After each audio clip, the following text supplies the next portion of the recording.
Hey, there's Deaton. Finally gets one on the inside. Dan. One guy that's got an angle on him, and he cuts back. That's on him. He's inside the 10.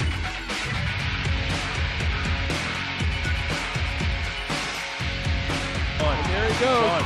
And that's a touchdown. 20, 15, 10, 5, touchdown Mason.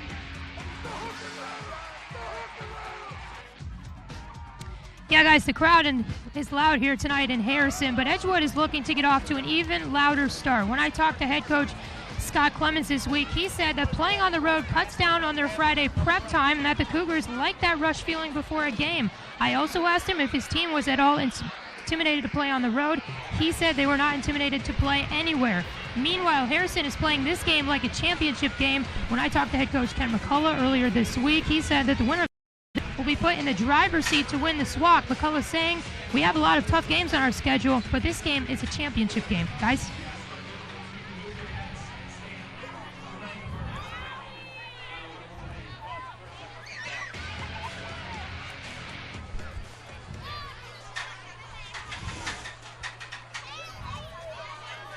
I don't know, for a second I looked at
ladies and gentlemen, I'd like to welcome everyone to high school football at its best. The Harrison Wildcats welcome the Cougars from Edgewood. It's ought to be an exciting game this evening. Jeff, my partner, Bill, this is Walt Shunk behind the mic. We're hoping everybody enjoys your game tonight. Well, the temperature here at game time is 86 degrees in Harrison, Ohio. A little warm for football, but it's the way it's been all year, this fall anyway. Jeff, fill me in. Quick here before kickoff, Walt. Edgewood Cougars come in here with a record of 3-1. It's a proud school with a proud football tradition. They've had a couple down years, but they've been bouncing back the last couple under Coach Scott Clemens. A lot of Edgewood people who are Edgewood grown people on that coaching staff over there, and they've brought their tradition back. This game, Walt, tonight, Edgewood comes in with a record of 3-1. As Patrick mentioned in the warm-up, hey, it's like a championship game here. It's like Daytona starting the NASCAR racing season. This game tonight has implications for the Southwest Ohio Conference Championship. It's got implications for the Division II Region 8 playoffs. It's just got all sorts of things going on here tonight. So if you want to talk a minute or two about Harrison, Walt, hey, Edgewood comes in here. Their only losses to the top-ranked team in Division III. So it's going to be a big old struggle tonight. A little bit about the Wildcats. They are 2-2 right now. Lost their first two games. And the first game of the year was always the big rivalry. It's Interstate 74 when East Central came to town. And it's funny, but on a fake punt, and Harrison thought it was going to be a fake punt, couldn't stop it, they lost. Second game they lost, but they've rebounded. They came back with an unbelievable victory against Anderson, beat Ross last week, and they're on their way now. They got high hopes. This is a big game, there's no question. Harrison needs it, Edgewood needs it. Everybody's talking about it. There's nothing more to say. Well, we're going to get ready for the kickoff, Walt. As Edgewood, Harrison won the toss but deferred, so they're going to be kicking off. And as you see here, Harrison's going to be at the first quarter here going left to right on your television screen. Edgewood will be moving right to left. They're going to take offense first. It's like I say, both teams put up a lot of points on the board in their league openers last week. Let's see if we get a high-flying offensive struggle tonight. Well, this is the second home game for Harrison, and is this the first away game for Edgewood? I'm just not sure. Kickoff brings him on back. He's at 30. Goes to the 40-yard line. He's got a shot to go all the way on this one. Down to the 30-yard line. All the way down to the 30. 26-yard. What a run back. Well, I'll tell you what. 26-yard line. DJ Wiles brought that back for the Cougars. And I'll tell you, took it on, it looks like about the 2-yard line. It was a nice deep kick. What a way to start the game for the Cougars out of Edgewood. Boy, they took the ball. They said, man, we're serious. And they just took it right on down. That's right. Just went right up the middle. Great blocking, great protection. And he just got caught on an angle heading toward the sidelines. Well, they're going to spot it on the 27-yard line where it's going to be 1st and 10 for the Cougars. And we're underway with high school football at its best here in Harrison, Ohio. This is only the second home game for the Wildcats. It's going to be a handoff. One thing, Edgewood comes out in that wing T formation, Walt, and that's been a tradition at Edgewood for a long time, going back to the days of Coach Steve Chanel. Like I say, they run it, and you just got to be prepared to stay home, mind your business, make stops, get guys off the field, because you don't normally see this offense during the season from a lot of teams, so it's very difficult to defend. So that was a lot of discipline needed tonight by the Harrison defense. That last was a handoff to Hayden. He got, whoa! And then he didn't go anywhere. He's going to be stopped right on the line. Drew Banks came up and just shillelagh'd him. By golly, That's their big running back, Moore. You're going to hear a lot about him tonight. He's going to get back to the line of scrimmage where Banks buried him. Let's get on first 2 plays from scrimmage. Harrison's done what they have to do to defend this, and now you got a 3rd and 9 situation. This Banks is one of the defensive. He's a demon. He's a demon. He just has a sense where the ball's being played. If you watch him in the other 3 games, you can see that. Okay, this is 3rd and 9. The quarterback's looking for a receiver. He's got one wide open. Pass was a little leading. He was wide open. I'll tell you what, my brother, Julius Hayden was wide open for the Cougars, but the quarterback was under pressure and just couldn't get that pass off accurately. I don't know if they'll go for 4th down or are they going to try to get 3 points on the board. We'll find out in a second. They're in between here now. We're going to do them a bit of good to punt the ball. Yeah, so you go for 1st down and you try to get 3 points on the board. Yeah, you're a little bit far out for 3 points, Walt, because you're talking about roughly about a 40-yard field goal unless you've got a strong kicker. I don't think they've got a strong kicker. They're going 4th and 9. They're looking for a pass man. Got one wide open. I tell you what. He's got her. Great. Had another one wide open. Eddie Driscoll for Edgewood hauled that one in. Quarterback was under heavy pressure, but Record got the ball to him, and Edgewood proceeds on with a 1st down. 4th and 9, gets down to the 9-yard line where it's going to be, I'd say 9.5-yard line, where it's going to be 1st and goal for the Cougars. Well, they made a statement here. So far, they're bringing the ball down. Actually, Walt, I think that ball might just be outside the 10. So still a long and you lot of could yardage be correct about that. No, he's not going to go anywhere. That's another handoff. And that's Julius Hayden for Edgewood. Yeah, Hayden's had troubles tonight so far. He hasn't gained anything yet. He tried it again. He's going to get a yard out of that. It's going to be 2nd and 10. You might be right, Jeff. I thought it was on the 9-yard line. They're saying around the 10. I don't know if they got room for a 1st down or not. Well, I'll put it this way. They'd almost be cutting the plane of the goal line. So I think it's probably they're either going to score or not. Well, right now it's going to be 2nd and 10. It's going to be a handoff to Hayden. Oh. And he almost lost the ball. He loses a yard on the play. Harrison was ready for that, and they knew who to go after, too. Austin Campton was the man bringing down the Edgewood ball carrier. So now it sets up a 3rd and 11. So once again, Harrison's doing the job that they're supposed to do. On the ground, they sure are, Jeff. But you just got to stop him in 4. So let's see what happens here. 3rd and 11. At least now, if Edgewood does have someone to kick, they got no receivers. They got a little more room. 2 men in the backfield. It looks like it's going to be a keeper for him. It is. He's not going to get in. He's going to get down to about the 3-yard line. Not a bad run to the quarterback record. Harrison tackle made by Logan Weber, number 33, brought that runner down in the open field. Looked like they're going to put it on the 5-yard line. I thought we made a little more yardage than that, but I don't wear the stripes. They do. It's going to be. I would say it's going to be 4th and 4. It just depends on where that ball. No, I'm just not sure where they fired it. Let's say it's going to be 4th and 5. Well, Edgewood's going to say, "Let's see what you got, boys." Yep, they're going to go for the. They're going to go for the money. Rolling right. He's There's got a lot a of little- there's he's a lot of real estate out there. Can he get cut off? Oh my goodness! He might cross the plane though. Yep. Stop short. It was a close play. Looks like he's on about the half-yard line. That was a gutsy call by Edgewood. They decided to go for the big bucks, and it didn't pan out, Jeff. So it's going to be 1st and 10 for the Wildcats. They held them. But, Tell you boy, what, are they backed up in their territory. Mike Browning in on that tackle, but boy, now the Wildcats, Looks like the half-yard line. What's your guess? I would say probably in that neighborhood. Even with that big hit. Who brought him down? Who brought him down, Jeff? I know Mike Browning was in on that, number 42 for the Wildcats. Well, we'll see what the Wildcats do. Their young quarterback is this kid's good. He set a record last week. His name's Frankie Young. This kid's a quarterback. He knows the game. Harrison's always come up with great quarterbacks. They got another one this year. His name's Young. Okay. I'm just not sure what he's doing. He looks like a quarterback keeper. He just wanted a couple yards to play with. Right, they just wanted to get out of the shadow of the goal line.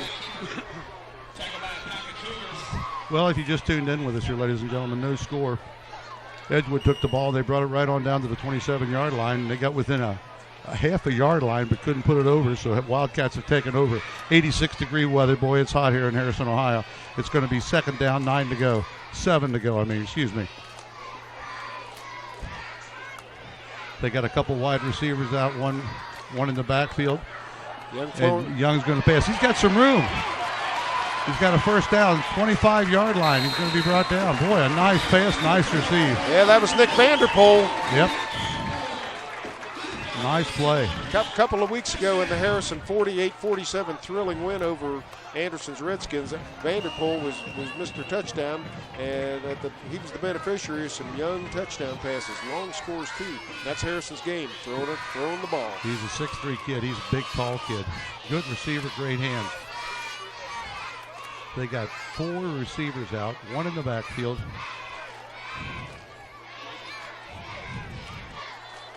Where it's going to be 1st and 10 for the Wildcats on the 25-yard line. It's a handoff to the running back, and he's not even going to get back to the line of scrimmage. Yeah. Ball went.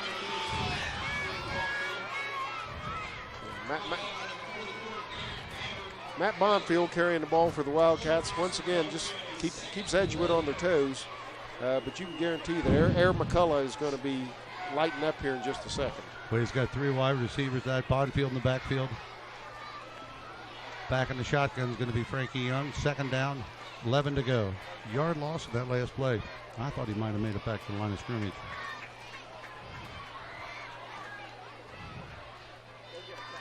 Yeah, it's a pass play. He's got a man open, but overthrew it.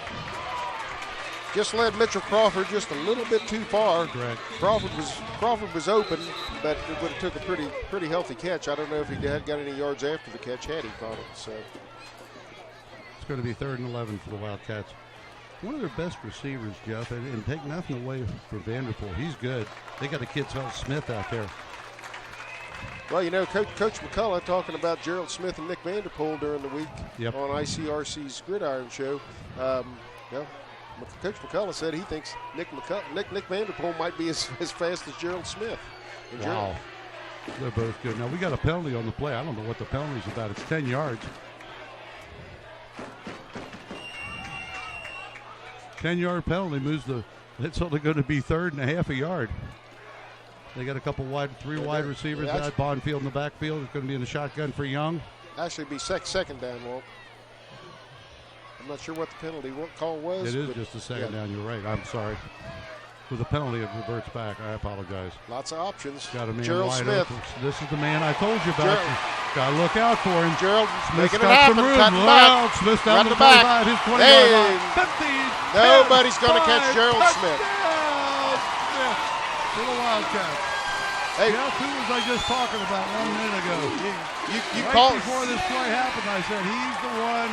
You called it like the better look out for him. The next play he takes it in for the touchdown. You called it like the mighty Kreskin, Walt. I tell you, I know there's a guy from Connersville, Indiana called Scott Hurdle who's got great psychic talent, and you just showed that you've got the level of Scott Hurdle right there. So, Well, Gerald, I appreciate your kind word. A little bit of luck on that, but we haven't heard from Gerald Smith. Edgewood don't know a thing about him, and they should have done their homework. Well, and they didn't. well, Walt, Smith takes it in for a touchdown, 6-0. They're going to go for the extra point. It's up. Looks it's good good from this angle. Yep. The men of the stripe agree with me. Ladies and gentlemen, Harrison scores first. The score, Wildcat 7. And Edgewood yet to score. Well, that was an exciting play right there. well, I tell you what, Walt, this has been the game with about the 99-yard drives right now. As you recall, Edgewood took that opening kick darn near down the goal line, went all the way down to probably about the 6-inch line. So that might be one of the longest drives in Harrison history when you get right down to it. I don't know where the stats are kept on that, but when you go 99-plus yards. He got about 60 yards on that run. I'm not too sure where he caught it, but Well, how many yards did he get on it, Jeff? Did you catch where he caught it? I didn't catch where he caught the ball. Well, Walt, I'm going to tell you one thing. 55 to 60 yards. I think you're going to see a lot of that tonight if the opening games for each team are any indication. Well, I don't know if a lot of you remember the game a couple weeks ago between Anderson and Harrison, which has been a big rival over the years, the East versus the West. And the score 49 to 48. 48 to 47. Well, last week, both of these teams put up some big numbers. Edgewood put up 42 points on Northwest Knights, and Harrison put up 42 on the Ross Rams. So.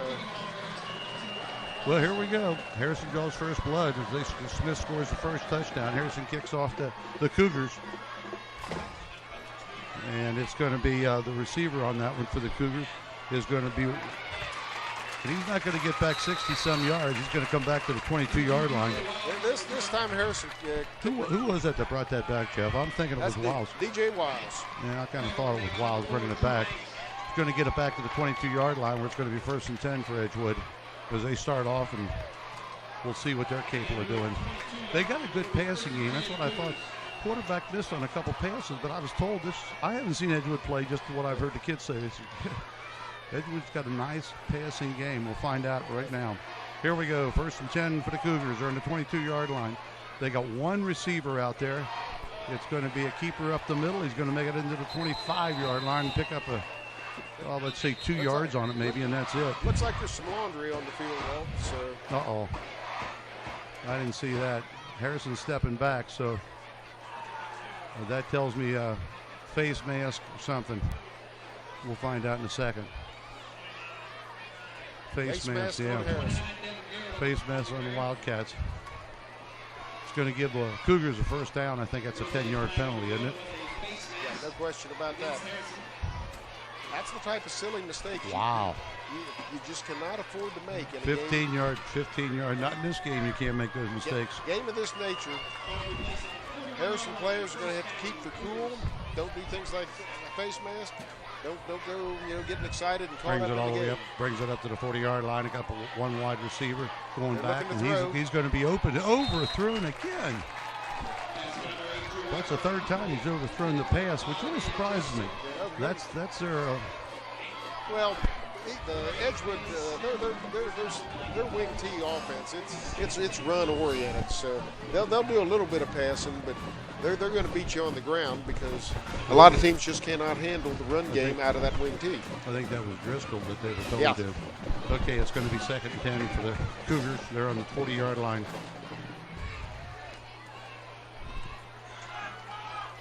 Handoff up the middle. Big gain. Yeah, he got a big gain on that one. He's going to get 9 yards out of it. Boy, right up the middle. Who was that, Jeff? I couldn't tell who had the ball.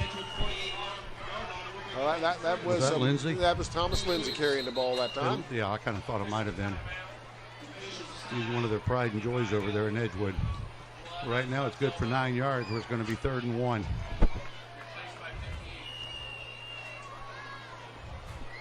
Five minutes remaining here in the first quarter. Been an exciting ball game so far. I don't care what side of the game you're on. As you see Harrison defenders out there, Matt Harper's out there for the Wildcats. Here we go. James Clemens, big 3rd down. 3rd and 1 for the Cougars. Going to be a handoff to number 12, and he's going to get a first down out of it. Get an extra yard out of it. Once again, He Drew Banks in on the stop for Harrison along with Mike Browning. This is Hayden, and Hayden hasn't had too good a luck against the Wildcats tonight, but he had enough luck that time to get a first down for him. Gets into Wildcat territory where it's going to be 1st and 10 on the 48-yard line. See that again? Good blocking by the Edgewood offensive line. Gets into the Harrison defense. First down, Edgewood.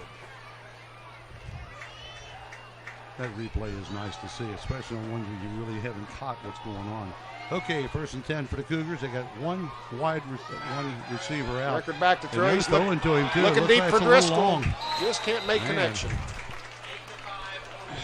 It's going to be overthrown. Bailey Smith back here on defense for the Wildcats. And again, that was the Driscoll. And I really, be honest with you, Jeff, I was told that their passing game was pretty good, but so far it hasn't shown me anything. Well, I think about the Edgewood passing game. It's basically if they're going to throw, Driscoll, he's getting, they've played 4 games and he's got 11 receptions. So they're going to kill you on the ground before they. Well, right now it's going to be second and 10. Only got one wide receiver, Driscoll. It's going to be a handoff right up the middle, and he's going to get a first down out of it.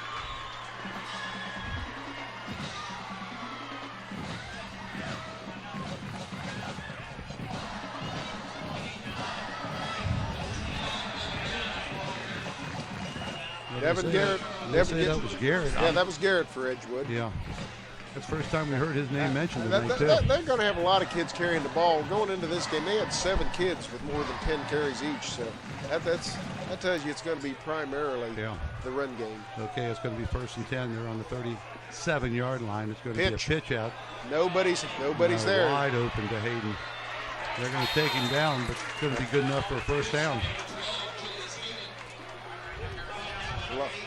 Brought down by Bailey Smith. Bailey Smith doesn't make that tackle. Edgewood's off to the races. Well, that was wide open over there, too, Jeff. There was nobody over that side of the field. It's really kind of funny with no receivers out there. Everybody bunches up in the center, and you got a little room to work the outside.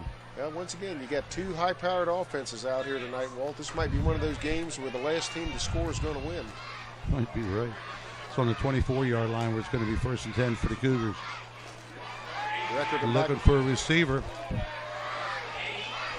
He sees one back there, but boy, he thrown that about 10 yards. You couldn't have got that if you had a step ladder. That was pass play all the way. He wanted to run the ball, I think, Jeff, but there was just no way he could do it.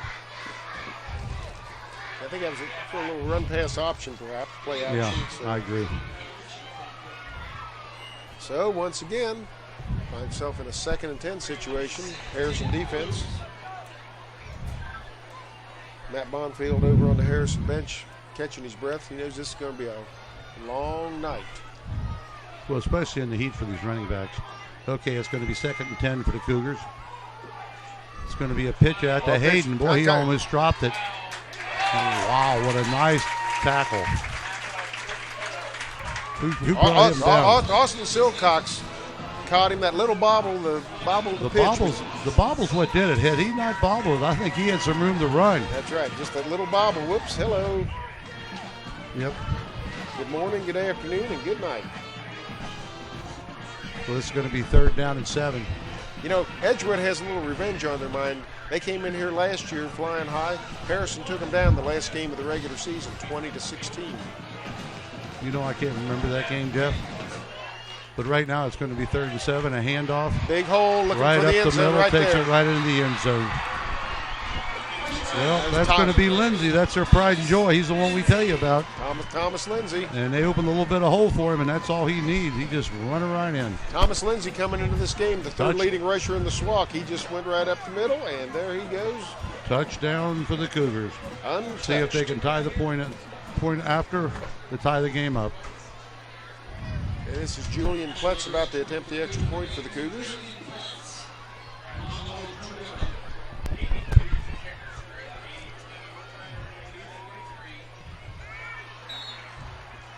Up and through. Looked good to me, and the Stripes said yes. We're now, ladies and gentlemen, we got a tied ball game. It's going to be the Cougars 7 and the Wildcats 7. Well, it was a little bit of grinded out from Edgewood here tonight on that drive, Walt. Same as the first drive. This time they hit pay dirt. Sure it is. Well, you're right about the ground game. 2 minutes and 43 seconds left to go here in the first quarter. And we've seen a lot of offense already. One of the things that's tell the tale here towards the end is this heat. Of course, it's fair for both teams, but game time, it was 86 degrees out here. And I want to tell you, what are we, September the 23rd, 86 degrees, that's just not normal. 5th game of the year for the Wildcats. Is this the 4th game of the year for Edgewood, Jeff? It's the 4th game of the year for both teams, Walt. 4th game for Harrison? Yes. Harrison won 2 and lost 2, so that would be 4 games. This would be their 5th then, wouldn't it? This will be the 5th game, yes. Edgewood's 3-1, Harrison's 2-2. Yeah, that's what I thought. So, the 5th game for both of them then. Okay. Here we go. Back to receive. It looks like Smith for the Wildcats. And they're going to kick to Smith. Whoa, line driver, and Nick Vanderpool grabs that ball. They're going to kick it to Vanderpool. Nick's coming across the field. Can he get around the edge? He can get around the edge, get a little. line. Whoa, as he flipped over. On. And I'll tell you what, his counterpart, number 3, Nick Noble for the Cougars, brought him up and over. I think Nick Noble got the worst of the battle of the Knicks right there, though. Well, 3 against 3. Nick's got a bum knee right now, he said. Yeah, Nick's, they're both beat up. Yeah, that was a hit. That was a flip. So, yeah, Nick Vanderpool hobbling off to the sideline right now. Look at that come down. I don't know if the Wildcats can take a loss like that. And you got another Edgewood player down right now, too. Nick Vanderpool's being helped to the bench.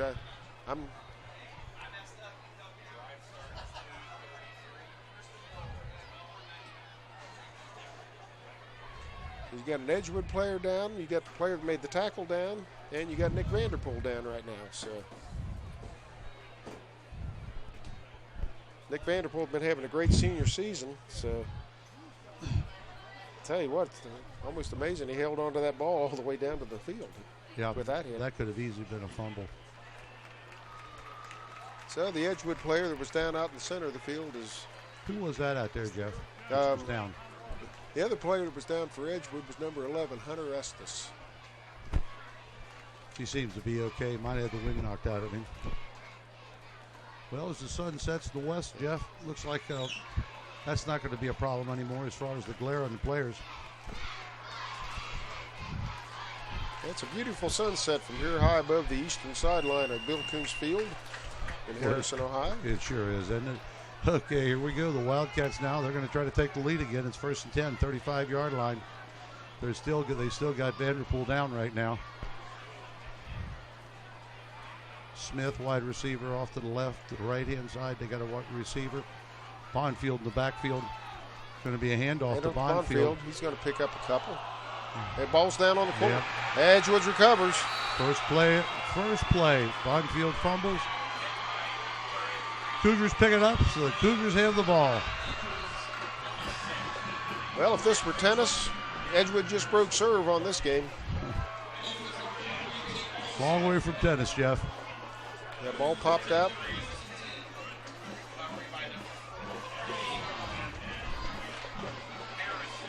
And Evan Brown recovered the ball for Edgewood. So at this point, with the way. I believe that's Brown, and they recovered it for Edgewood. Right. Okay, it's going to be 1st and 10 on the 42-yard line as the Cougars get the ball right back. Boy, oh boy, one play for the Wildcats. That was it. It's going to be a handoff up the middle. He's got all kind of room. He's going to take it in for a touchdown. Boy, the first play, he wasn't even touched, Jeff. I think he could have drove a pickup through there. That's Devin Garrett this time for Edgewood. Well, all of a sudden, they're trailing by 7. Now they've taken a 13-point lead within, I'd say, 5 seconds. Yeah, it was just boom, boom. You could take that. Happens quick in football. Both these offenses are potent. So. Yep.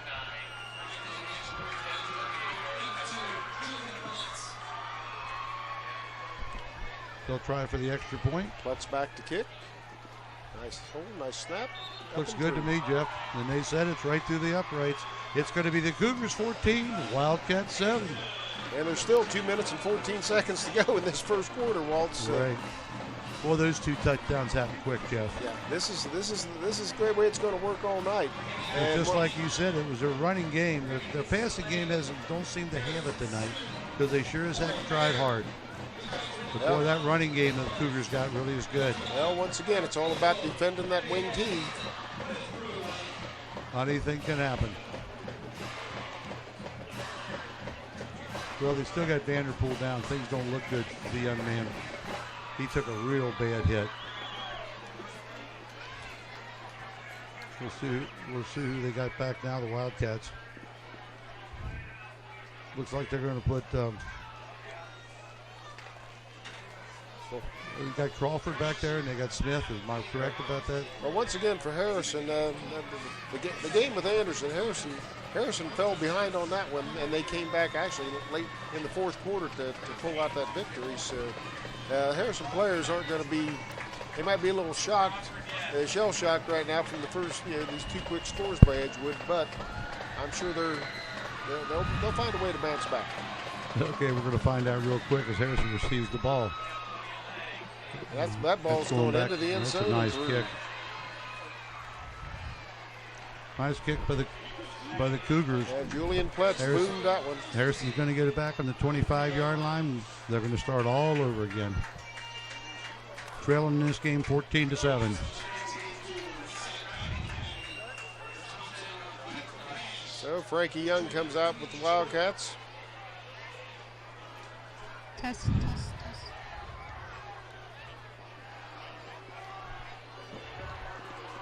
Excuse me, on the 20-yard line, excuse me. I guess I'm playing pro football here, Jeff. Okay, 1st and 10 on the 20 for the Wildcats.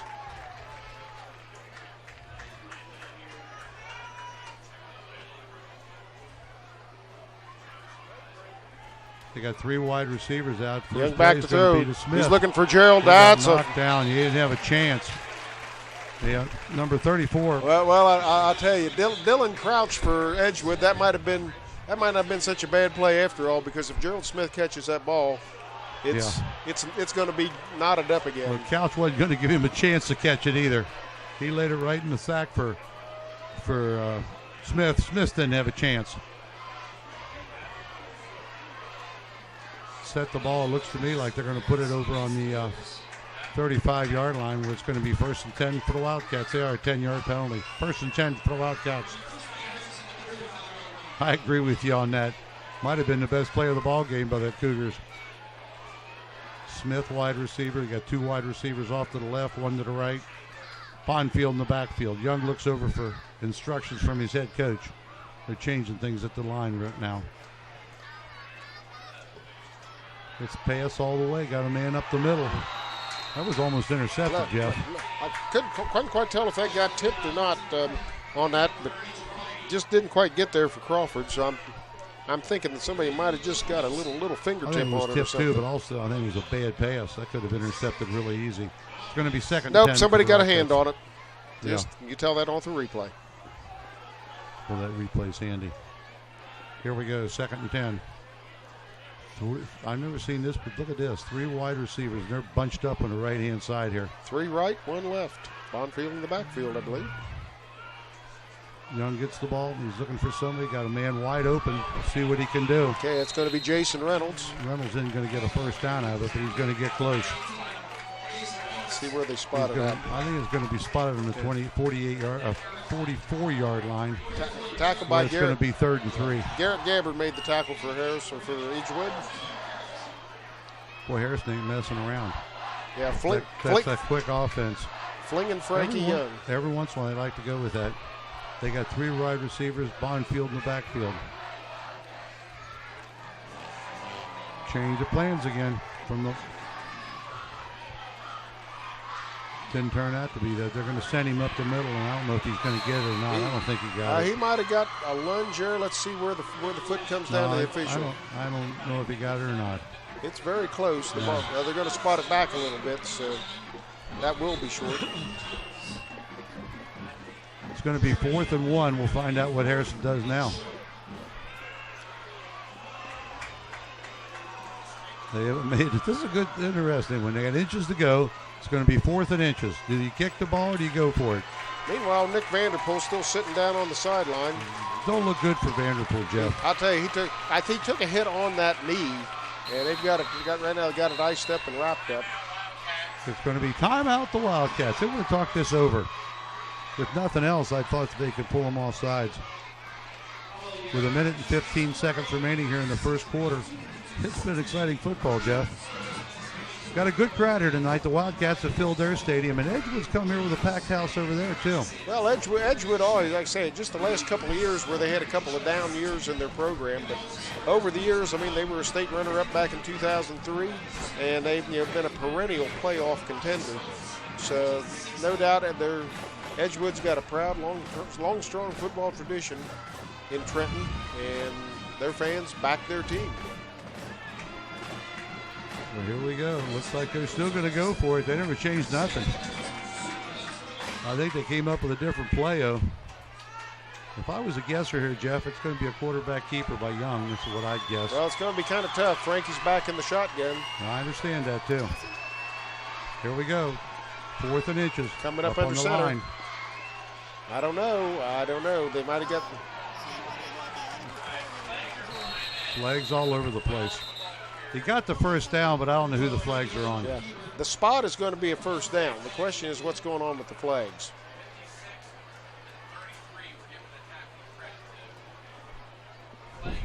No, it's against the Cougars. Stopped by Colton Downard and Jake Paulson. Face mask. So that insult to injury right there once again. Wow. I think that's a 5-yard. What is that? I don't know the rules exactly. I think if it's unintentional, it's 5, and if it's intentional, it's 10. Just had his hand in the face mask. Yeah, just got his hand in there where it's going to be. Just got into Cougar territory. Just right across the line where it's going to be 1st 10 for the Wildcats. About a minute to go in the first quarter, Walt. Yeah, I think they had it anyway, to be honest with you. They had not even been for the face mask. Again, they got 4 wide receivers. Bonfield in the backfield. Young, their quarterback. He's the shotgun. Back, he's looking to pass the ball. He's going for Smith. Looking for the house for Gerald. Just let him a little bit too much. I tell you what he does. He puts that extra speed on. And, man, I'll tell you what. If he catches it, you're not going to stop him. Incomplete. So, 2nd and 10. What will the Wildcats have up their sleeve this time? Looks like three receivers out left. Well, they're going to send Smith now to the left. Jacob back coming over here on the right-hand side. Back on the right-hand side, switch corners. It's going to be a pass play again. He's looking left all the way. He's going to be hit. Got a little bit of room there. Jacob back, going to the house. Got all kind of room. In for a touchdown, Wildcats. As Jacob Black just walks into the end zone. That was kind of funny. They switched sides.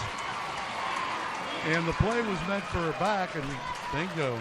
I'll tell you what, right in, Jeff. Frankie Young stood tall in the saddle on that one. Walt nearly brought down. He was in the grasp of an Edgewood defender. The pass was perfect too, Jeff. He didn't miss a thing on the pass. Well, they're going for the extra point. We'll see if they can tie this game up, and we'll be right back where we started with 33 seconds to go in the first quarter. Jeff, I want you to do the math on this. If we score 14 points in each quarter, each team, how many points is it going to get in the game? Well, we'll find out if it's true. Looks good to me. Good. People okay. The stripe said it's good. Well, ladies and gentlemen, our score is going to be the Wildcats 14, the Cougars 14. Well, Walt, we're on a pace for 56 to 56 at the end of regulation, but that would mean we'd have to play overtime. So, and the way this game's going, as I say, last team with the ball, last team to score. That may be your winner tonight. Well, you hit it right on the head with the Cougars. You said their running game's pretty good. I heard they had a nice passing game, but I didn't see it so far. The running game scored their 2 touchdowns. For the Wildcat, it's been the passing game. I'll tell you what. Young to Smith, Young to back, and that's been it. Yeah, Coach Derek Rehodge, the defensive coordinator, right there talking to him. Jacob back. Jacob's a strong defensive back for the Wildcats as well, and I'm sure he's congratulating him on that long score.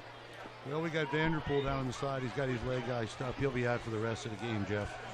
That's a real shame for the Wildcats, but, you know, this is football. Those are the things that happen. Those are the things that happen. Jeff, you hit it right on the head. Okay, here we go. Wildcats are going to kick off to the Cougars. We got a brand new ball game with 33 seconds to the first quarter.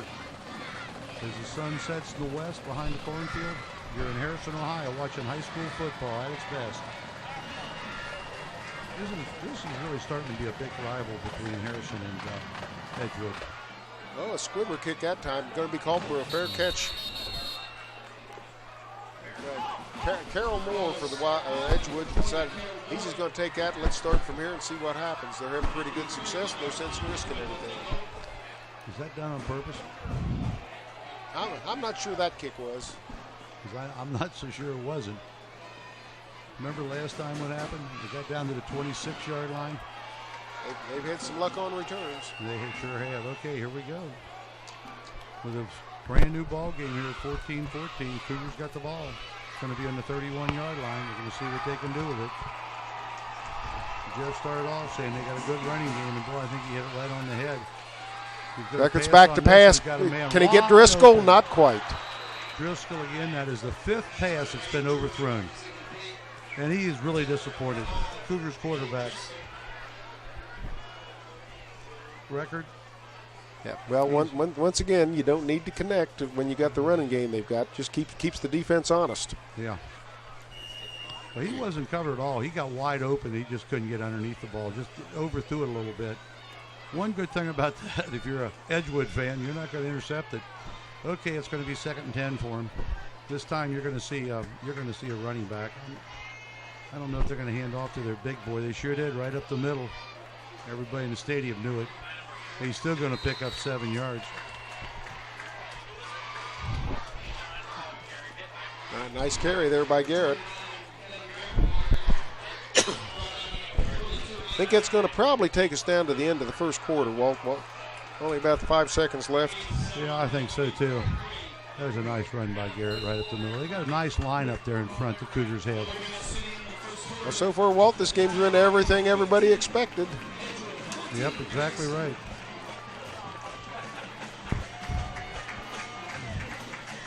So at the end of the first quarter, we got a score of 14-14. I'm trying to think of a little bit of difference here in the line here. I look at Edgewood, I haven't checked their lines out, but I think their line's going to be a little heavier, a little stronger than the Wildcats line on offense and defense both. That's going to give Edgewood a little bit of edge. But on the other hand, boy, on receivers, thank you. Some statistics, Jeff, I'm sure they might be interested in here after the first quarter. Well, as I say, a lot of yardage out there. Yep. I see, we see total offense. Edgewood only 131 yards. Harrison 152 yards so far. Let's see, passing. Frankie Young's already thrown for 145 yards. But the Edgewood rushing game, they've got 115. This is the tale of two cities, so to speak. Edgewood 115 yards on the ground, Harrison 7. But on the air, Edgewood 16, Harrison 145. And wow. That's what you got. 14-14, knotted up. Yeah, that tells the whole story. He uses the statistics to put it out. The big play, though, of course, is that Gerald Smith 66-yard touchdown grab, along with Nick, and followed closely by Jacob's back 50-yard return. Well, this is a big play right here. It's going to be 3rd and 3 for the Cougars. It's going to be a running play. Yeah, they're going to throw it. Record's in trouble. Yeah. He throws it up, and it's picked. It's intercepted. Intercepted by a Wildcat. It'll be Wildcat ball. Picked by Bailey. I'll tell you what, Walt Bailey Smith has had a big game so far this evening for the Wildcats, and he's showing it right there. Wow. It was probably a pass record would like back, but I tell you, I thought it was going to be overthrown, but Bailey Smith kind of just came flying out of nowhere there and snagged that ball. So a big turnover right there. I did not even see that coming, Jeff. Okay, the Wildcats with their first interception of the ball game.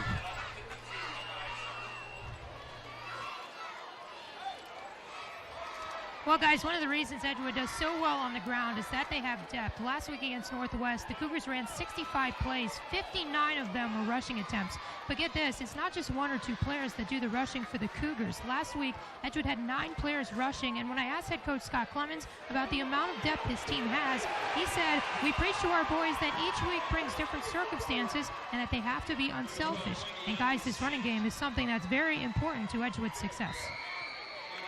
And they've shown it so far tonight. But right there, big defensive play by Edgewood, bringing Frankie Young down for a big loss, almost 10 yards, Walt, to get this thing rolling. There's a 9-yard loss on the play. Gotcha. Okay. It's going to be 2nd and 19 for the Wildcats. Pass play all the way. Little short plays. Okay. Yeah, let's throw it down to Patrick here while we've got a little break here on the in between plays. Well, go ahead, Patrick. Team. I asked Harrison coach Ken McCullough earlier this week about why Harrison does so well with the ball in their hands, and he really didn't want to give praise to his offense. Instead, he said they're just responsible for 1/3 of the team's success, the offenses, and that in order to have a good game, the defense and special teams need to do their important jobs as well. He said, we talk about playing as a team and always having each other's back. And guys, an unselfish attitude for a team that has high hopes this season. About that, Patrick, and right now the Wildcats face a big third down play. Walt? Yeah, it's going to be third down and 19 for the Wildcats. And got a whistle on the play. I don't delay a game or what they got here, Jeff. Probably too long to get that. Yep, delay a game. You know, I didn't even check, but it even looked like delay a game. Well, right now the Wildcats are going the wrong way, Jeff. Yeah, this drive did. They just started going in negative yardage from the start there. That first play, Frankie Young taking the sack. Well, it's going to be third now 25, Jeff. I'm sure they just want to get a few yards back so they can kick the ball and get Cougars back in position. But he's airing it out. Yep. Is that caught? No, just barely. I tell you what, that was close. I'll tell you, Mitchell Crawford was laying out for it, but just well defended there by Edgewood. That was a nice pass by Frankie Young. Let's he put it in there. Yeah, Young just really wasn't able to catch up with it, and that was the only way they were going to get a first down. Looking at that replay. Tell you what, good defense by Ben Boyd for Edgewood, and that was just one of those plays that didn't work. So now it's going to be fourth down. It's going to be a kicking spot here with 4th and 24. So we've seen a turnover by Edgewood, and now we're going to see the first punt of the night by Harrison. Well, Crawford does the rugby thing. Nice line driver. That's going way back there. Yeah. Edgewood player takes about the 25. Picks it up on the 29-yard line, brings it on back. He's back at the 40-yard line where they'll put him outside. Got a Harrison. Now he's going to be okay. Looked like a Harrison player was down. He got hit pretty hard. Brings it all the way back. It looks to me like he brings it back to the 45-yard line. We'll see where they spot it. Yeah, Dylan Crouch for Edgewood. I tell you, these Edgewood kids are quick. Actually ran into his own player that ended that run. Gets it back to the 46-yard line for the Cougars, where it's going to be 1st and 10. We got a tie ball game. 10 minutes, 51 seconds remaining to halftime, Jeff, and a lot of scoring going to happen yet. Sure, down the road, he ran into his teammate, Rob Vogel, right there. I'm sure 20 or 30 years from now, that'll be something they'll josh about between the two of them. Hand off up the middle. He's going to get a couple yards out of it. That's it. Harrison had that pegged pretty good. That's Julian Hayden. He's going to give you one yard's all they're going to give him out of it. Logan Weber makes the stop for Harrison.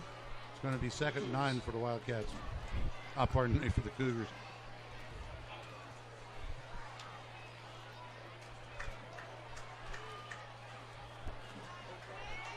That Logan Weber, just sophomore kid on defense. That kid is pretty good. They're going to send him right up the middle. He's going to get 4 more yards. Devin Garrett again for Edgewood. Right. This sets the stage for 3rd and 5. And boy, they're keeping it on the ground too. Well, in the first quarter, Edgewood converted 2 of their 4 third down opportunities and 1 of their 2 fourth down opportunities. Right now, they're running 50% on the night. Let's see if the Wildcat defense can throw something at them. Well, we're going to find out what happens right now. They're in Wildcat territory in the 49-yard line. Looks Record like back to throw. He's being pursued. Yeah, he's still got a man wide open. Wide open. He's got it. Down on the 22-yard line. That was Nate Fryman for Edgewood. Got behind the defense. That was a big play.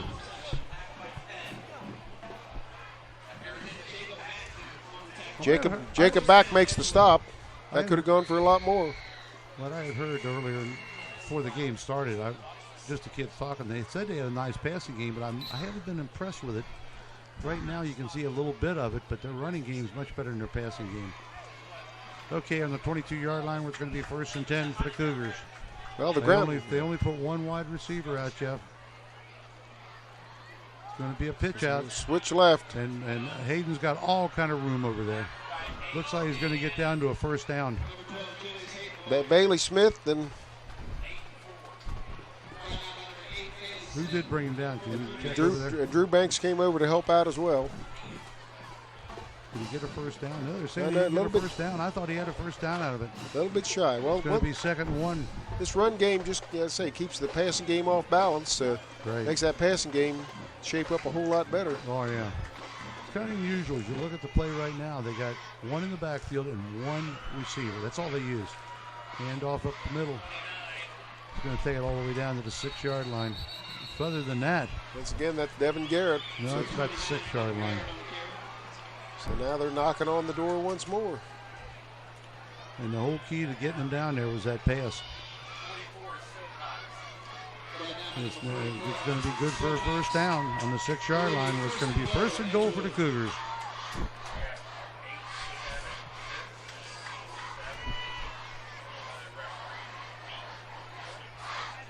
Well, that was a quick lineup. Right up the middle they go with it, but I don't think they got a couple yards out of it, Jeff. Not too much there on the ground. I don't think there was. We'll find out. They're saying he got 1 yard out of it, 2 yards. And we hit about the 4-yard line, which is going to be 2nd and 4. I believe we're actually going to go to the other end of the field, Walt. They're not going to score before the end of the quarter here. It looks like. No, you're wrong. 8 minutes to go here in halftime. It's going to be okay. Yep. Okay, here we go. Here we go. Yep. Handoff up the middle again. Garrett gets hit. I think he's short of the goal line now. Yeah, he's short of it. Do they go for 3 now?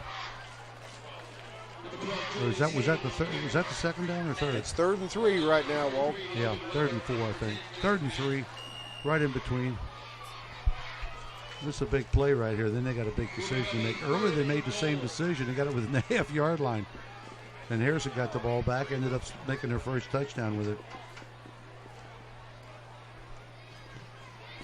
Jeff, I think they're going to just cram this thing right down the middle and see what happens. I think that's very possible. That's her bread and butter. We'll find out real quick. Harrison hasn't had up the middle. Hands off up the middle. What's happened? Did he Is go he in? He's in. He's in for a touchdown. Number 29, Devin Garrett again. Garrett takes it. He's your bread and butter. He takes it home for the Cougars. Cougars score again. It is now 20-14. Well, Garrett was the bell cow on that drive for him, Walt. No doubt about that. They're going to go for the extra point. They're not going to try for 2.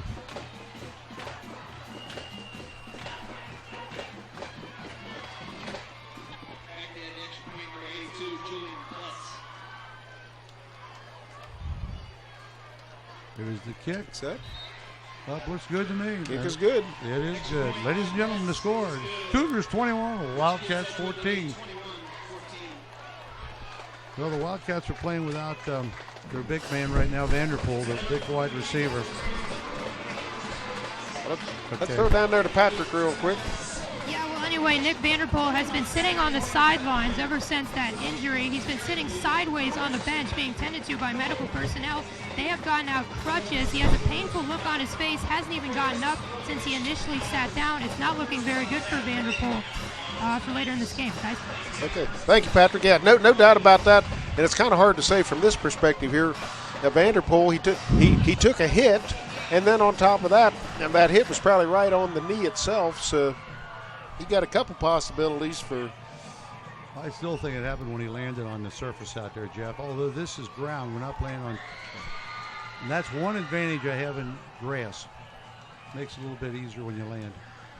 I don't know if he got hit there or when he landed, or could have been both. I think the hit came on the knee, and that's where the main problem is right now. But no doubt he might have had his bell rung a little bit, to say the least, when he landed.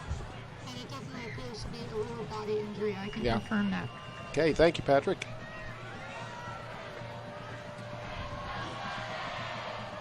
Here we go. Looks like it's going to go back. It is. Bring it back to the 20-yard line. Well, Jeff, do I remember this right? Didn't they used to bring it out to the 25-yard line, or am I wrong about this? Well, actually, they do that in college, I think, in the pros, but not high school. High school, yeah, okay. High school still the 20-yard. I'm watching too much football anymore. Yeah. The 20-yard line. They think most high school kickers can't reach the end zone, so they haven't changed that yet. But as time goes by, that might be one of those alterations in the rule for high school. Well, of course, there's some talk too, frankly, about doing away with kickoffs altogether, just because some of the dangerous situation can arise. I mean, you take Vanderpool's hit right there. Right. And it's an important, exciting part of the game, but it definitely can lend itself to some severe injuries. Well, Harrison's got their 1st and 10. They got 4 wide receivers again, and they're throwing. They don't mess around. Throw it. I don't know if he's going to get a first down, but it's going to be close. That's going to come back. Won't look like a laundry on the field, and that's probably a hold on Harrison. Yeah, I'd say a hold. That's the way it looks. Happened so quick, I don't see how anybody had time to hold.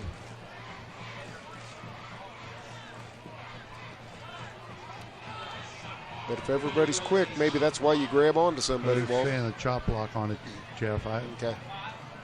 If I'm right, that's a 10-yard penalty. That would be 1st and 20 then. There it is. 10 yards. Going to be 1st and 20 for the Wildcats back on the 10-yard line.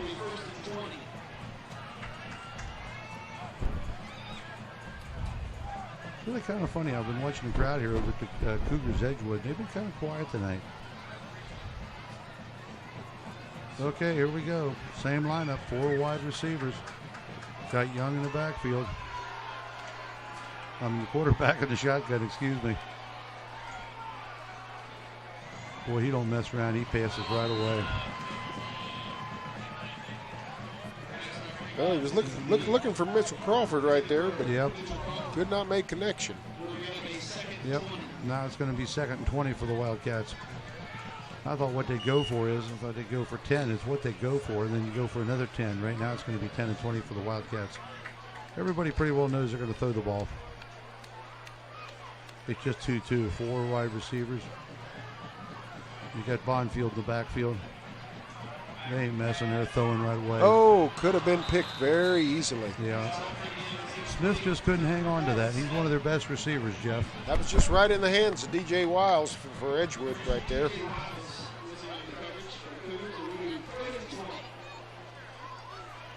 Of course, when you throw the ball, some dangerous things can happen. Yeah. Frankie Young has 7 interceptions on the season, but 5 of those were up at the game up at Findlay. Of course, that was a very strong team they played that night, and Frankie learned a few things that night, I'm sure. You got that right. They say he caught it on the 20-yard line. Give him a little bit of room for the kicking play. Mitchell Crawford gets the ball back to the original line of scrimmage anyway. It's going to be 4th and 10 for the Wildcats.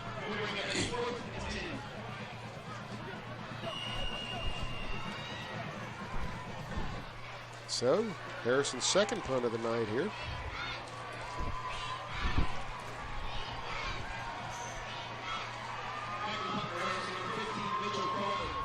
So Mitchell Crawford back to kick. Does that rugby style punt.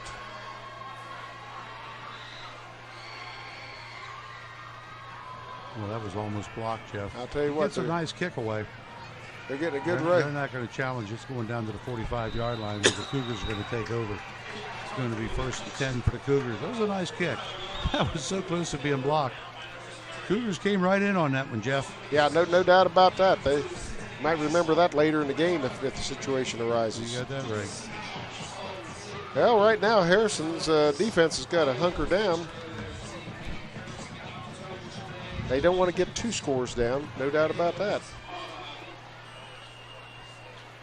Well, we got a different lineup here tonight. You look at the sidelines on both of them.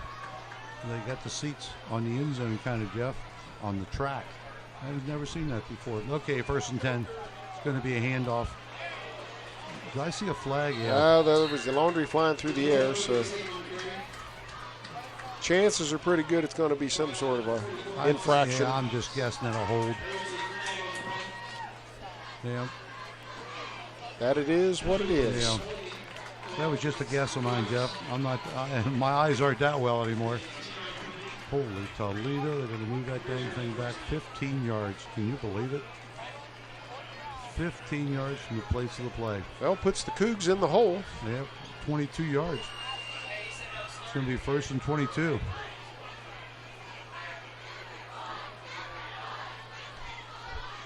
Well, Harrison had the same problem. They got penalties and they couldn't get out of it. Now Edgewood's got a penalty with the 1st and 22. We'll see what happens. It's going to be a handoff up the middle. Well, he gets back a good chunk of it right there. Got a big chunk. He got 12 yards of it back. He gets right back to the original line of scrimmage. where it's going to be 2nd and 10. That's Devin Garrett again for Edgewood. Yep, well, that Garrett's their bread and butter in Edgewood. They got some other good running backs too, but he's the big one. I'll tell you what, they run that wing tee so well up at Edgewood. They've been doing it for years. Yep. And the kids learn it from pee-wees on up. And they just generally every year replace the parts, and the engine keeps running. Never heard that before. Another run up the middle. I think he's going to get 5 yards out of this one too. They're going to spot it on the 4. They're going to give him 4 yards. He spotted on the 49-yard line. So last time the third down situation arose, Edgewood converted. So let's see what happens this time. Yeah, it's third and 6. See if the Harrison defense can meet the Edgewood meet gets the pretty challenge. close. Don't be surprised if they go for it. They got the lead right now with 4 minutes remaining in halftime here. They may just want to eat the clock up and nothing else. Okay, here we go. It's going to be 3rd and 6 for the Cougars. They got three wide receivers out. He's got room to run too. He's got a lot of room now. Yeah, he's going to get the first down and a lot. Wow. They had 4 wide receivers, and boy, the Wildcats opened up the field for him. He goes all the way down to the 18-yard line. Unbelievable.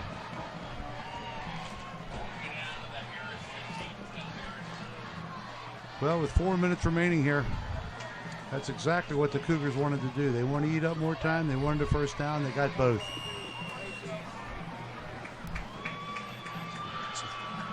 Harrison would have stayed back a little bit, left him play with that ball a little bit. He's got the best arm. Well, take a look at the replay here, Walt. Harrison players just kind of over-pursued. There was a nice block back there.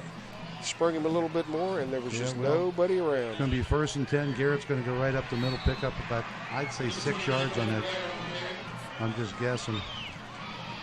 Right now, the Harrison defense does not have any answer for this Edgewood run game, Walt. No, they don't. He did get 6 yards on it. It's going to be 2nd and 4 for Edgewood.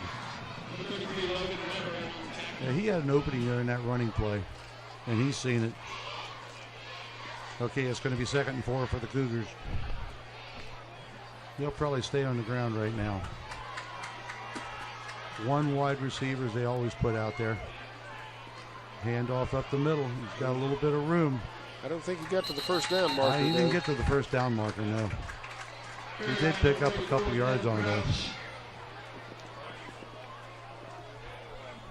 They're only going to give him 1 yard on that, Jeff.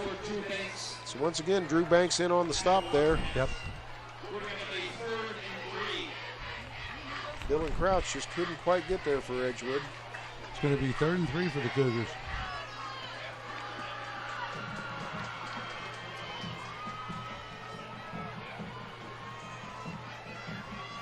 Well, they got 1 wide receiver. They hand it off up the middle. I don't think he's going to get it. Garrett got stopped up right there, no doubt. Yep, they pushed him back. Now going to gain a yard on the play. It's going to be 4th and 2. Yeah, Scott Clements has a decision coming up here. Do you want to add to the lead, or do you want to go ahead and you're generally having success with the run game? You're going to go ahead and... My guess, Jeff, is they'll go for it. 4th and 2. We'll find out what happens. 2 minutes, 27 seconds remaining. They got a pretty good kicker. He could put it through the uprights. They feel more comfortable if they get 7 on the board. I think that's what they figure at this point. This is a track meet of the game, so. It is. They're going for it. 4th and 2. Motion. Now let's see what happens. Line. Yep. Well, now it's going to be 4th and 7. They're just going to take the 3 points and be happy, I guess. They're bringing out their kicking team. They got a pretty good field goal kicker, Jeff. I was kind of impressed with him. He's definitely got the leg on the extra points. Yeah, my gosh, yeah, he was kicking that thing out of the ballpark. So it's going to be about a 32, 33-yard attempt here for Julian Pletz. With 2 minutes and 8 seconds remaining on the clock to halftime, here it goes. There's his kick. Plenty long. Plenty of leg. Plenty of leg. Plenty of accuracy. It's going to be the Cougars from Edgewood 24 and the Wildcats 14. Well, at this point, Walt, Harrison needs to make hay here on this last 2 minutes of the first half. They need to come down and get some sort of score on the board. I was kind of joking about this. If everybody scored 14 points a quarter, we'll be up in the 50s, you tell me. Harrison hasn't scored this second quarter. Did you notice that? Well, but the Cougars scored twice. Well, say the Cougar offense is definitely dynamic. I'll tell you what. I look at the bench over here on the Wildcat side, and they're kind of depressed. You look over on the other side, and Edgewood's jumping up and down, and they seem all excited. Of course, when you got the lead, you can get excited. That's right. Well, Edgewood kicks off to the Wildcats. We'll see who they put in the backfield. You know Smith's going back there. Smith and Crawford will be back. Yeah, they'll kick to Crawford more than they'll kick to Smith.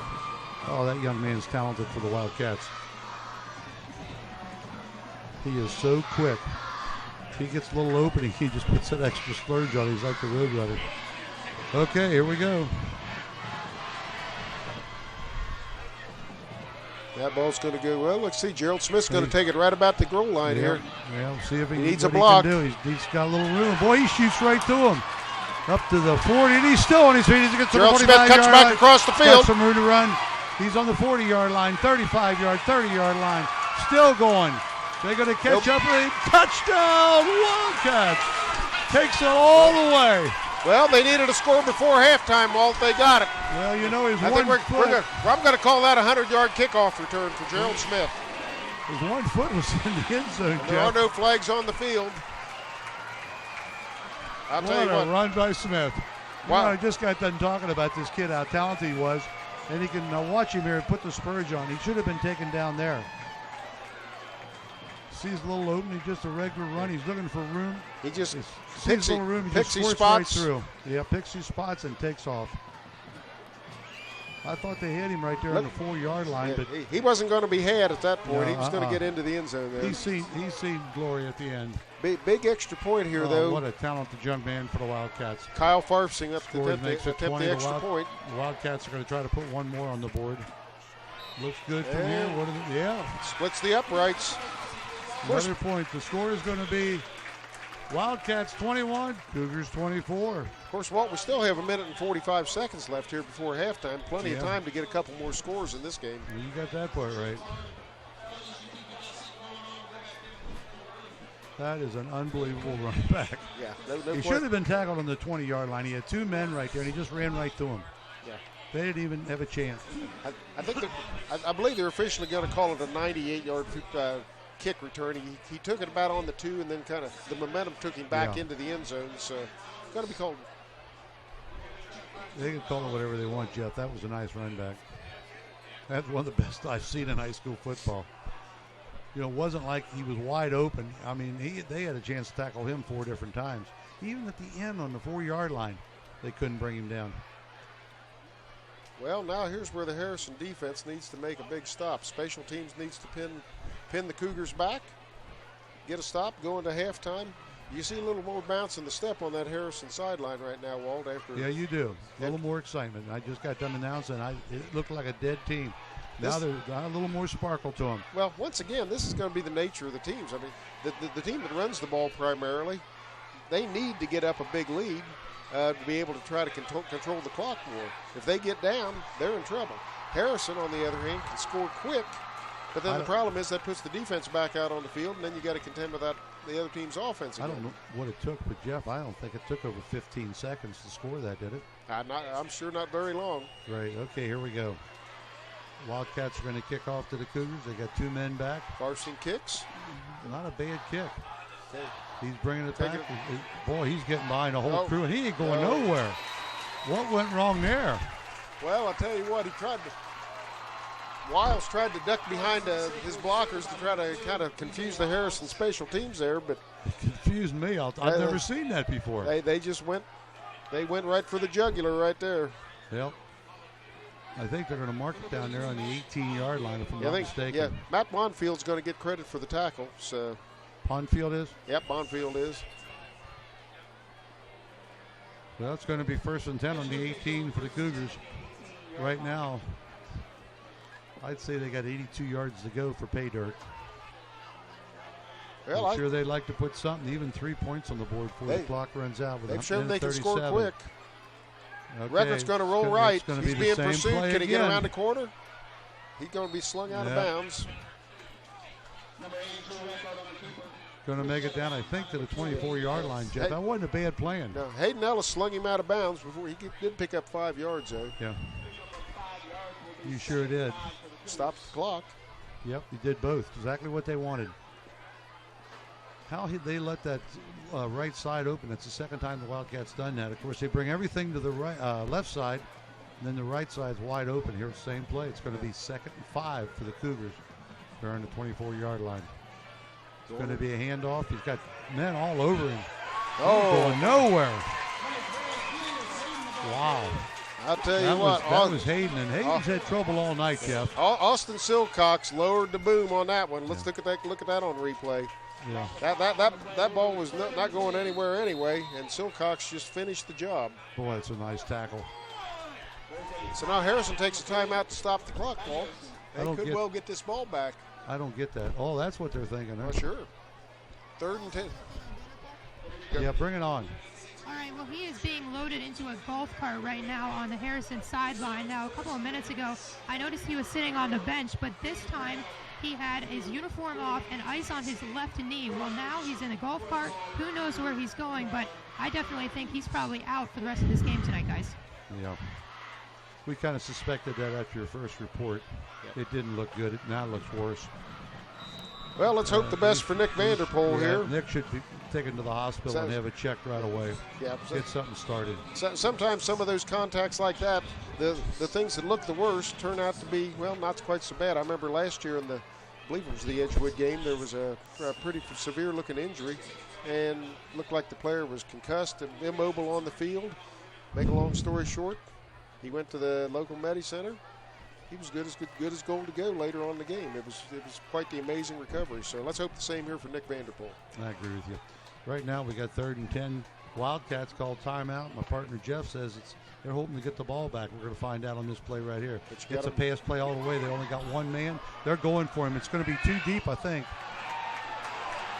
That's pretty obvious. Flags are all over the place.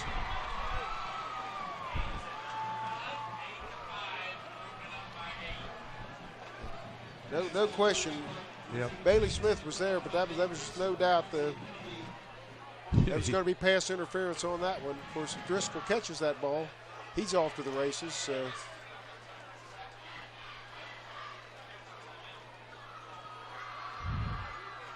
Just a 10-yard penalty, isn't it? 58 seconds to go. Once again, it's not. Yeah, 10-yard penalty. It's going to be good enough for a first down. They're going to move it up to the 30. It's not like the 33-yard line. Not like the pros where it goes to where the site of the infraction or anything. You know, I'll take one of your statements earlier in the game. That might be the best penalty the Wildcats got. That pass was closer than I thought it was. I thought he threw it too far. It's 1st and 10 on the 33-yard line.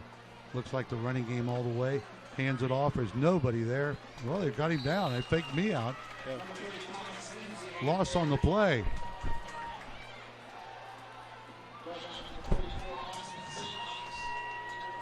Wow. A yard loss on it, Jeff. I thought he broke through, to tell you the truth. I had the wrong man picked.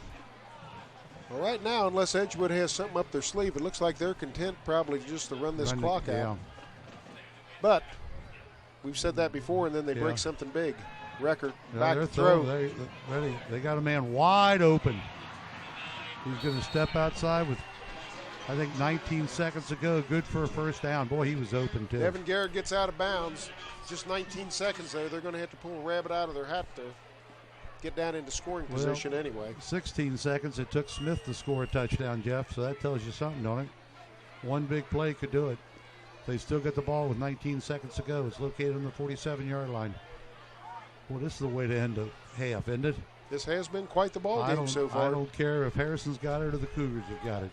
They got 1st and 10 on the 47-yard line. This game's lived up to the advertising so far. Let's see what happens here in the last 19 seconds of the half. They got one receiver out to the right. Record looking to throw.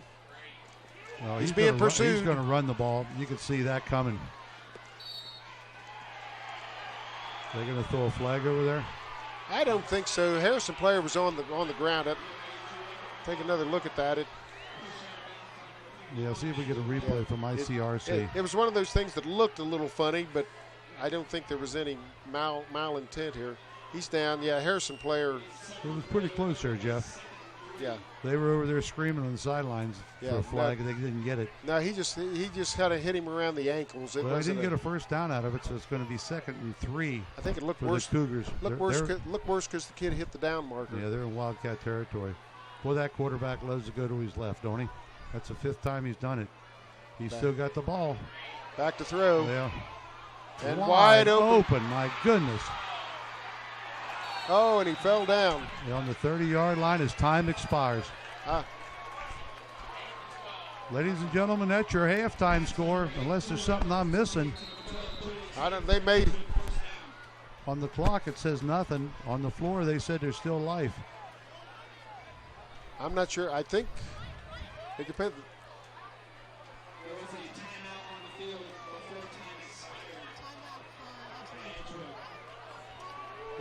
Well, this is kind of interesting. The clock has expired here. Explain that to me. And the clock would stop after the player picked up the first down. I think the officials, it's just a matter of when that clock should have stopped. Well, there's no time on the clock. The game's still in progress. So, I'm not sure what's happening. They're going to put 2 seconds back on the clock. They sure are. So Edgewood has 2 seconds to play. Well, let's see. This would be something like a 47-yard kick, which would be a whole lot for any high school kids. That's not going to happen, Jeff. So I think they're going to try to do. No, they're lining up for the field goal attempt. Wow, I'm impressed. What do you? If I were Harrison, I'd watch the fake, and that's exactly what Coach McCullough's thinking right now. Call a timeout, make sure guys are. Yeah, that's what beat him with East Central, that fake kick. Yeah. Fake punt. Fake punt beat them against East Central. They don't want it to happen again. Well, if they make the field goal, it's still 27-21. You're within a touchdown score right there. Right. But if they pull a fake out of their hat and you get burned, all of a sudden you're down. That score you got back from the Gerald Smith kickoff return is all for naught. A 3-pointer in the scheme of things isn't the end of the world. Well, I'd say right now this kid, I think he's got 47-yard field goal. Yeah, no. That don't happen too often in high school football, though. He could do it. Wouldn't you say it's a 47-yarder? No question, Pletz can reach it. No doubt about that. Well, we'll find out. Nope, short. Yep, it's to the left and short. No good. We're going into halftime, ladies and gentlemen, with the Cougars 24, Wildcats 21. You name it, it's happened tonight, isn't it, Jeff? I'll tell you what, Walt. I'll tell you what, this is exciting. We're going to have to refresh and rehydrate at halftime here. These players are going to have to. Yes. I need my water jug. Where did you hide it? With the temperatures the way they are right now, so I think Patrick might be getting ready to do a quick spot with Coach Got anything down on the field for us, Patrick? Yeah, Coach Kent McCullough. McCullough, touchdowns are being scored on big plays tonight. How do you control Edgewood in the second half? Hold on. We talk about playing to be a complete team win, and we need that tonight. We know they're going to be able to put up points. They're a great team. Our offense has to produce this as well, and we had a great play right there. But Gerald Smith to get us back in this game and everything. We got the momentum. We get the ball to start the half, so let's have a great second half. Yeah, and you guys have the momentum going into the second half. How do you use that the rest of the game? We keep going. We're at home. We got a great student sections doing a great job and everything. We just got to keep riding and keep on playing one play at a time and do the very best we can to get 1 point up on these guys by the end. All right, Coach, thanks. Best of luck in the second. Appreciate it. Thank you. And Coach Ken McCullough very happy with his team's play to end the second half. Now they have the momentum. They need to make some big plays, though, going into that half, guys. Thank you. Great interview there with Coach McCullough. And that takes us into the halftime. Edgewood up 24-21. Walt, I suspect we're going to see some wild stuff here in this second half. Well, we're going to get some statistics. I don't know if we're going to have them for you before the bands come out. I'd like to present that to you. It's getting really close. Thank you. Jeff, tell them exactly what happened. Everything on that you want to know is on that piece of paper. I'm going to tell you there's a lot of yards being played out on the field tonight. Edgewood's got 279 yards of total offense. Harrison only 153. But then you bring in that 98-yard kick return at Gerald Smith's, and that takes them pretty much even. Let's put it that way. There's lots to go. The bands are about to enter the field. Well, I look forward to halftime right now. Let's see what we got here. We can't wait to see the second half, but we got a great halftime show for you. We're just going to take a few minutes off and be right back. Right, Jeff? That's right. See you in the second.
All right, nice job, Edgewood. Thanks again for making the trip.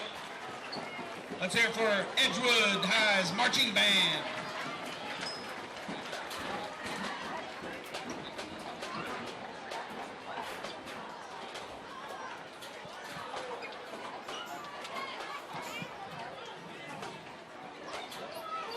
Up here in the press box, I have a cell phone turned in. It was found by the women's restroom. Looks like an iPhone with a blank outer box. Looks like an iPhone 5C, I think. It's smaller. And it has color.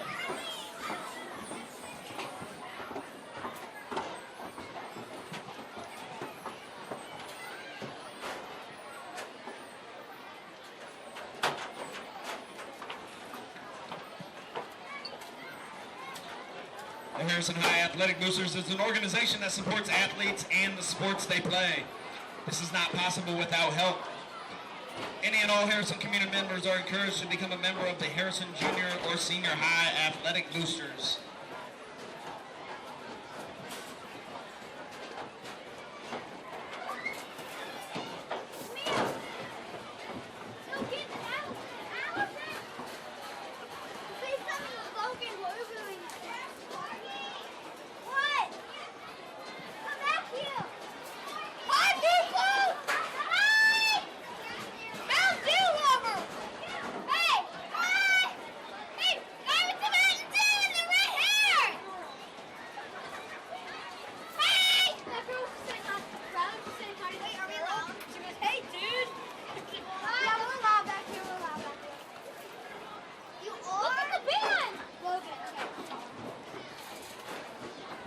Please welcome your Harrison High School Marching Wildcats. Their 2016 show is entitled Wait. The original music is by John Fannin. Brady Young, you may take the field for your halftime performance.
Both during and after the contest, there was an official OHSAA versus high school athletic sideline pass that was required to be on or around the field play. We should appreciate the safety, respect to the student athletes and Wildcats.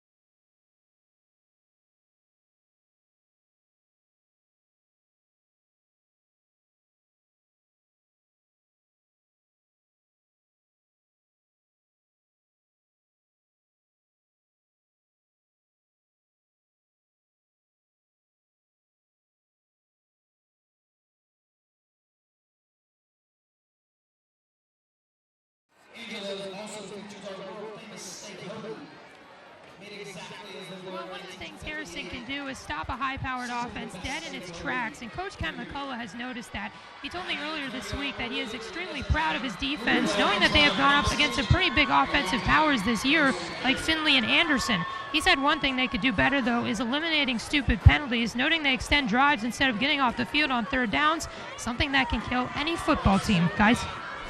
We're about ready to start the second half. Nice report there, Patrick. We've got a ball game in our hands here, and we've got a minute 20 seconds to halftime's over. And we got the Wildcats 21, the Cougars from 24.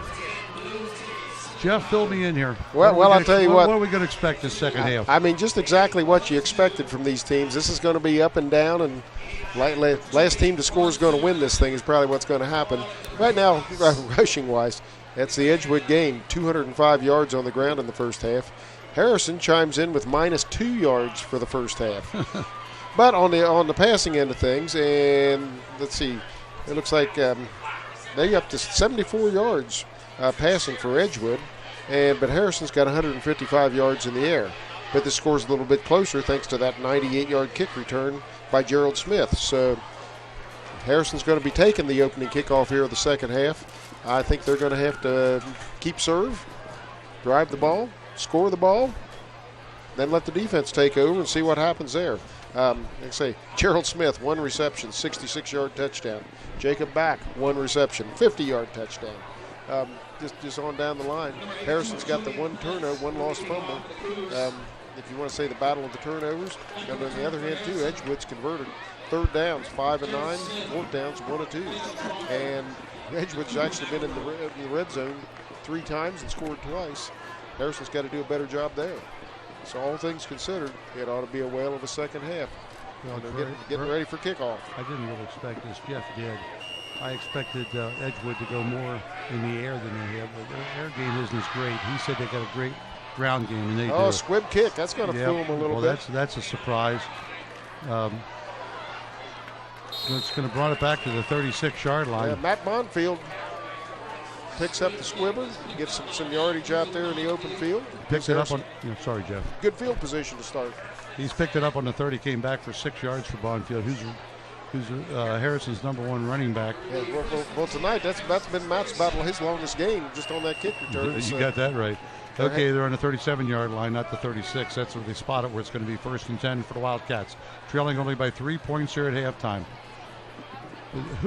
Does anybody pick either team to win? Because last I heard it was a toss-up. That's exactly what I think you had to call this going in. Yeah. Probably if Harrison, just because Harrison's the home team, might be the little edge. Give them a touch of an edge, yeah, okay. But not much. Well, they got 4 wide receivers off, and the first one's going to be a pass. He held on to it. I'll tell you what, I don't know how Mitch Crawford brought that one down, but he certainly did. He was in among the timber right there. He had 1 in front, 1 in back of him. I don't know how Young got it to him. It's going to be good enough. They get into Edgewood territory. It's good enough for a 1st down, where it's going to be 1st and 10 on the 48-yard line of Edgewood. Well, Mitch Crawford's kind of been the forgotten receiver here early on between Gerald Smith, Nick Vanderpool's been burning them up. So Mitchell, although he's been around a couple of years and been a steady performer for a couple of years for the Cats, this is his time to shine right now. We got 4 receivers out again. They're going to go in the passing game. Got a man wide open. Oh, he breaks 1 tackle, breaks 2 tackles. Goes out of bounds over there in about the 35-yard line. We'll see where they spot it. That was Jason Reynolds for the Wildcats. They're going to place it on the 34-yard line, Jeff. I kind of thought he might have got hit out of bounds, but officials the Knights left that go 3 or 4 times. Well, that one there, it was just he was being pursued, but I didn't think it was a late hit at all there. Yeah. Kind of similar to the Edgewood kid in the first half. Well, we had 2 plays, 2 throws, 2 first downs. Here we go. They're changing the play at the line again. Usually when that happens, they're changing at the line. Right now, 4 wide receivers. Bonfield in the backfield. Back on the shotgun, Young. Same play. Man, he's going for the deep one. He had 2 men covering him, too. That was Smith. He was looking for Gerald Smith, but he just overthrew him a little bit. He had 2 men. He had a man wide open here. Who's 15 over here, Jeff? He was wide open. So, sometimes you can get fixated on one person. On your big guns. Yeah, that's exactly what happened to him. And Frankie being still a young quarterback, great potential, but still some things he's got to learn. Yep. Okay. It's going to be 2nd and 10. He's got a man open. Oh man, what a catch! And that's Smith again. I'll tell you what. We talk about the talent this young man has. Went up in the air, and he just brought it right out of the air. Yeah, Gerald Smith just snagged that. And he had 2 men covered him all over him, back to the 18-yard line. Young being pursued, nice throw. Young threw it in about the only place Gerald Smith was probably going to catch that ball, I'll tell you the truth. And it was right there, too. That's going to be 1st and 10 for the Wildcats, 18-yard line. They've had 3 plays, 3 passes, and 3 first downs. And flicks out a little bit short there. He was being, Young was probably just as well to get rid of that. Would have helped to get a yard or two, but.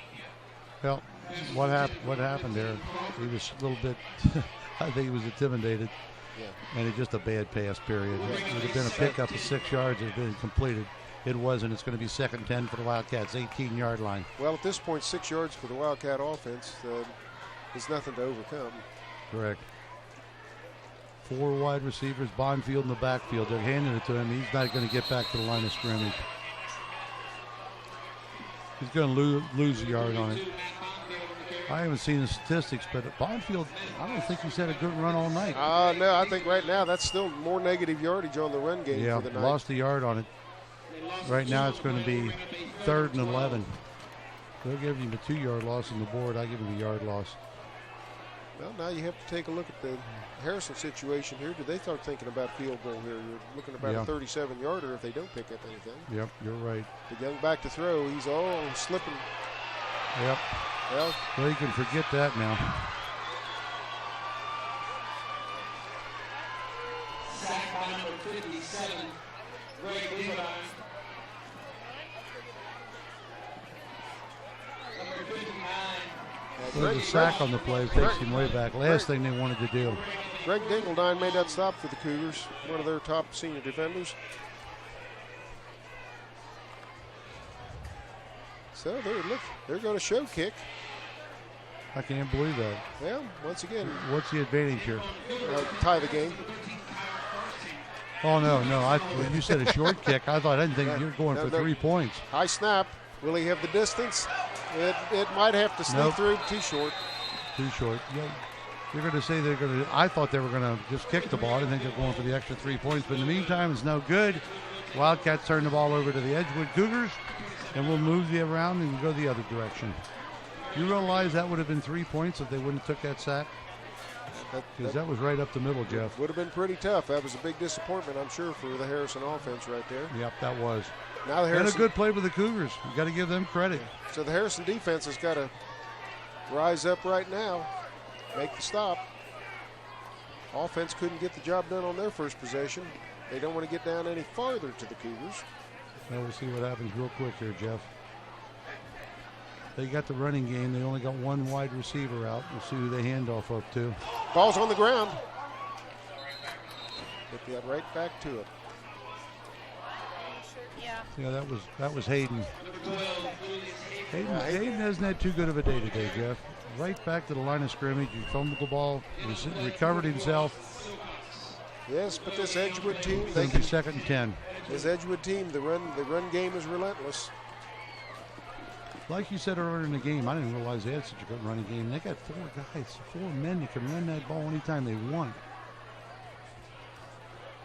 Handoff up the middle. Yep, he's going to get 5 yards out of it. Once again, they've been very good on 3rd down conversions here. They're going to have another one in front of them. It's going to be 3rd and 5 this time. We'll see how good they do. Going to spot it right on about 25-yard line. Give him 5 yards on it. It's going to be a handoff, just no matter who they're going to give it to.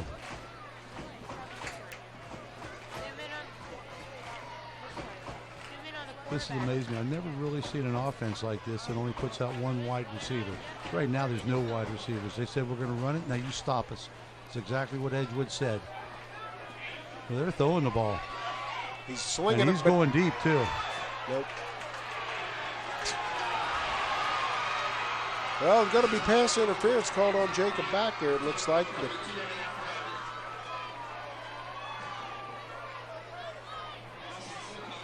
he was right there to see it. I couldn't see it, Jeff. Yeah, it was. I'm watching it. I thought he stayed out of his way, but apparently it hit him. I think the problem was the back was turned around. Pass interference. Defense. 15-yard penalty. First down. 99 times out of 100, when your back's turned to the play, yep, you're going to get the flag.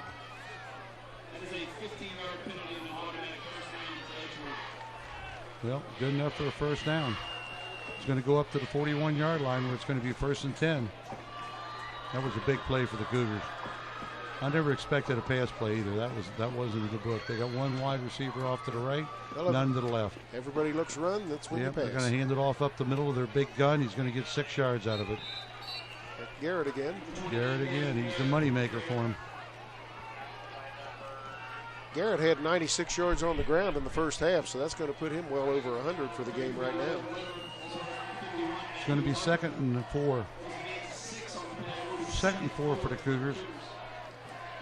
Trying to work their way into Wildcat territory. They get a first down, they'll be in Wildcat country. They got a 3-point edge here.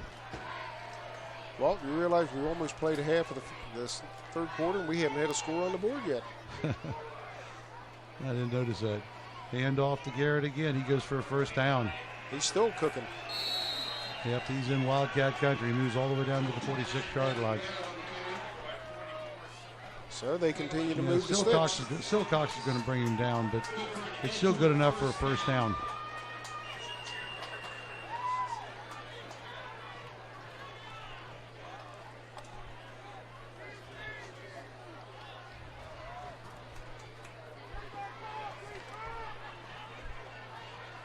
First and 10. Again, only one wide receiver out. Wildcats will use 4 or 5. Edgewood uses 1. It's going to be a handoff up the middle. They give it to their big money man, Garrett. He's just running right through him.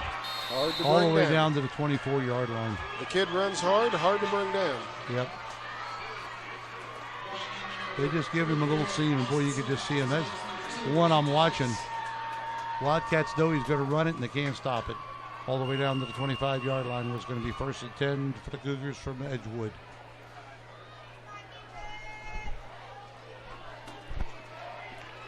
Six and a half minutes here remaining in the third quarter. This third quarter went pretty quick. Well, the Edgewood ground game burns clock. Yep, we'll give it to Garrett again, right up the middle. Boy, he's hard to bring down. Going to get another 10 yards, good enough for a first down, I think. Keeps those legs driving. We'll see where they spot it. Leg drive and just gets deep into the defense. Right. They say it's a first down. I don't think they're going to make it, yeah. First down for the Cougars. On a 15-yard line. What happens now, Jeff? I can just kind of spot this. They'll be expecting Garrett, and they'll hand it off to one of the other runners. Usually in a spot like this, they kind of switch around. That's what happens with Harrison off. The wing tee. You never know where the ball's going. You got that right. Here it goes, and boy, I hit it right on the head. No, I didn't either. And sometimes you diagnose it, and sometimes you don't. Gets 4 yards out of it. It's going to be 2nd and 6 for the Cougars.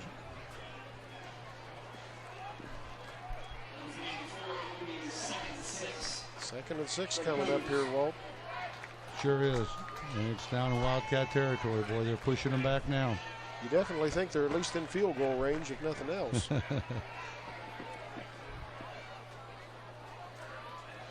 Garrett again. Yep, they go into their big money man. He stood up. Going to be just maybe a little shy of that first down.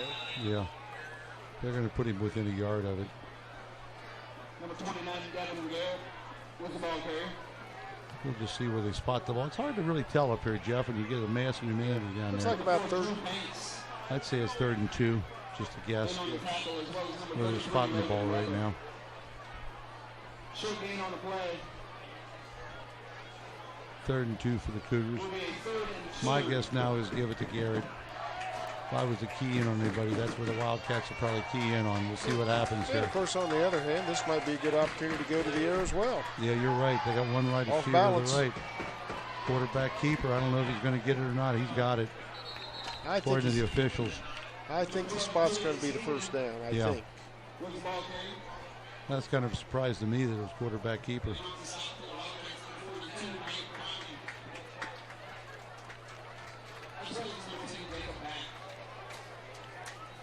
Well, he did not get it. 4 inches away. Wow, what a surprise. They're not going to kick it. They're going for it. I think at this point they figure they got Harrison on their heels. Right. Make them stop it. Yep. It'll be a sneak. It's going to be a keeper. Yeah. Just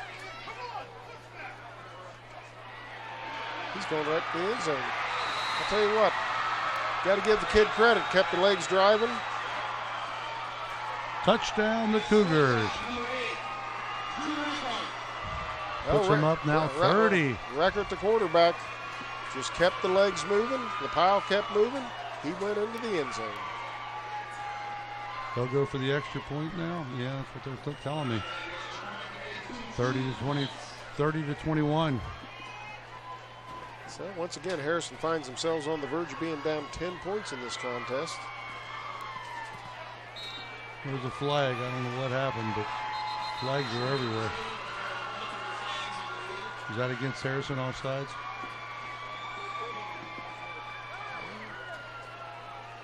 So no indication. Edgewood's leaving the field. I'm guessing it's probably against Harrison. But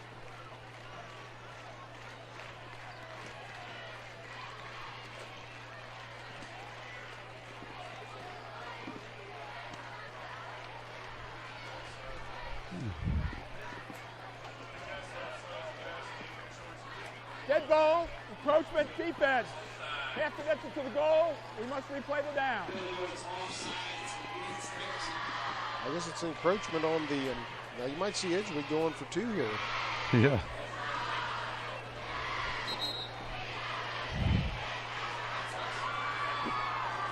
More or less a dead ball infraction with encroachment. So because of that, the point comes off the board. You have to replay the down. The ball gets moved half the distance to the goal. Now it puts a little bit different perspective on it for the Cougars.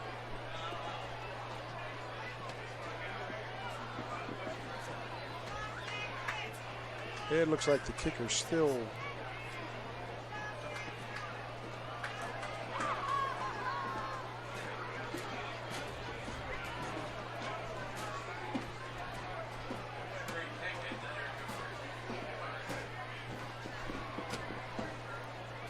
But the kicker's coming back out onto the field, I do believe. Dead ball, encroachment on the defense. That'll be assessed on the kickoff. Replay the down.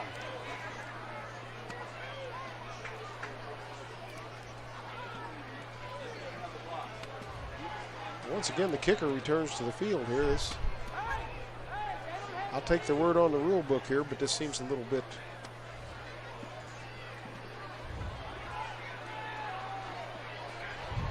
Well, I'm not saying anything because I'm going to really be honest with you. I don't know what they're going to do. He didn't have his. Well, now they're saying everybody kind of expects them to go for the 2 points, but they don't want to take a chance on it because at the end of the game, that could mean a whole ball game for you. They're going to go for the point, which I think is the right decision to make. At the start of the game, they brought it down. They got on the 6-inch line. Tell you what, that was almost disastrous right there. That was a bad snap. Good job by the holder to get the ball down. You got it. Well, it goes through for the point. It's going to be the Cougars out of Edgewood, 31. Wildcats, 21. 3 minutes and 43 seconds remain here in the third quarter, Jeff. Well, last time Harrison found themselves in this predicament, though, Walt, they kicked the ball to Gerald Smith, and that nodded to get it right back up pretty close again. So let's see if they kick to Gerald Smith this time or not. They might just do the squib thing again and keep it out of the hands of Gerald Smith.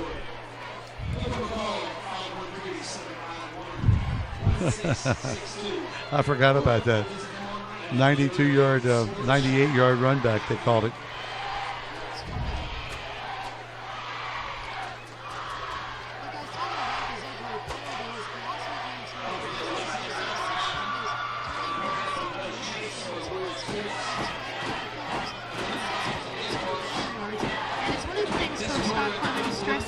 He told me earlier this week that the coaching staff stresses penalties to their players and the hidden yardage to them. He also noted that teams more disciplined in their work will have fewer penalties than teams with less discipline. And guys, Edgewood has a weekly helmet award for having fewer penalty yards than their opponent. Certainly something you got to watch for if you're coaching a football team. Back to you. You're right about that. Right now it's going to be kicking to Harrison, down by 10 points here.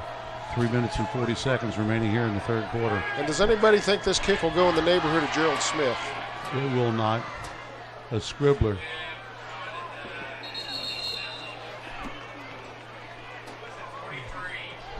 Who was that? I'm kind of surprised he fell on it. Well, there wasn't much you could do there. better to. Guess that was Jacob Wolf for Harrison who covered up that kick. Once again, they're going to do the squibber.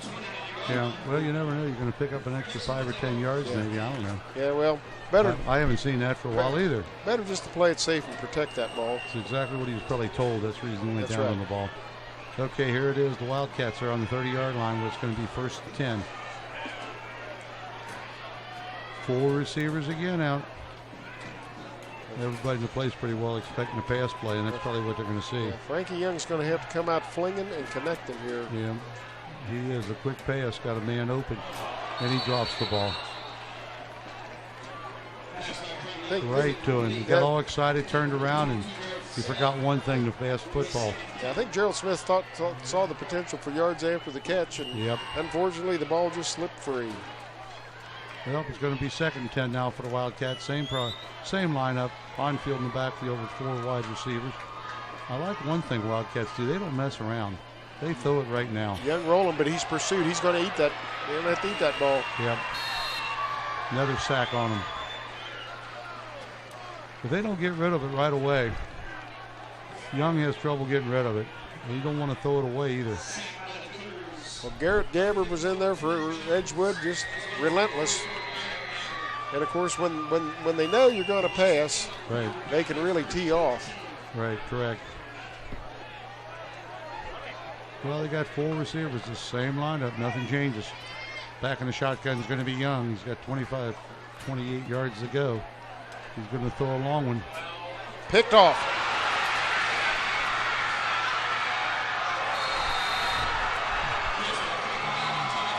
That's picked off by DJ Wiles for Edgewood. When you're passing every time, that's going to happen.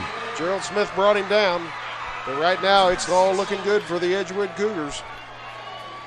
2 minutes and 40 seconds to go, and they just scored a couple minutes ago. And now they're right back in Harrison territory. They're on the 26-yard line.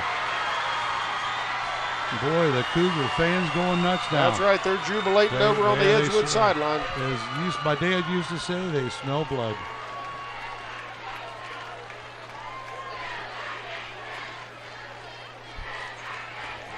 I was told they had a pretty good passing game. Jeff heard the running game's where it's at. The running game's where it's been at tonight. Their big gun Garrett, their moneymaker. Boy, he's proven to him tonight. Here we go, 1st and 10. It's going to be handed off it into Garrett, but he's going to pick up 3 yards on it. Well, that was Thomas Lindsay carrying the ball that time. Give Mr. Garrett a break. Yeah, well, what you do, everybody aims in on Garrett, and somebody else gets it and got a shot at it. He's going to get, looks to be like close to 3 yards. Let's go with 2nd and 7.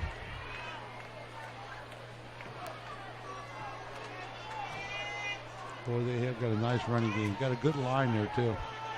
Big line in front of them. Only 1 wide receiver. They're going to throw to him, too.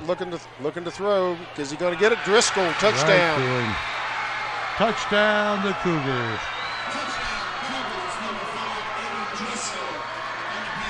Well, they've been looking. You got to give him credit. That pass was right on. Yeah, they've been looking at Eddie Driscoll all night, and it's either been a little too far, a little too long, or whatever. Boy, that one was right in the groove. On the money. 37-21, the Cougars from Edgewood. Looks like they're there for the extra point again. Right now, the Harrison Wildcats back up against the wall here, going into the latter half of the 3rd quarter and starting the 4th. They're going to have to pull some rabbits out of the hat to bring this one home tonight. That was no good, Jeff. Missed it to the left. Unbelievable. Well, there is life then with that missed extra point. Yeah. 16 points. We'll see what happens. It makes it a 2-score game if you convert your 2-point conversions. Sure does.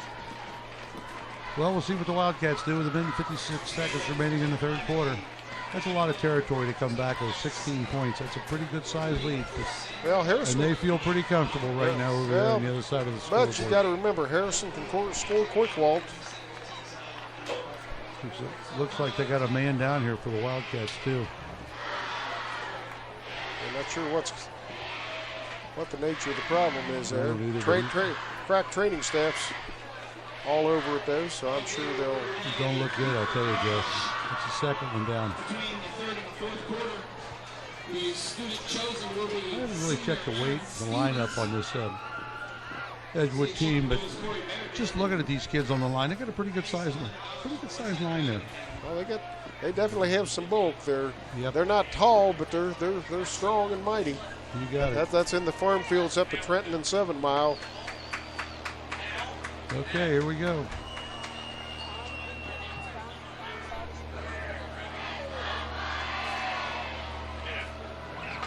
Another squibber. Oh, that guy took a little bounce. Yeah, let me bring it back a little. Brings it back to the 42-yard line with the Wildcats to take over, 1st and 10. He's been on the sideline this entire half, standing up, a positive thing. But the negative thing, he is on crutches and he has a big brace on his left knee. He does not look very happy right now. A big loss for this Harrison team. They especially want him for special teams right now, guys. We're going to need your help down there. We got somebody down here, the Wildcats have.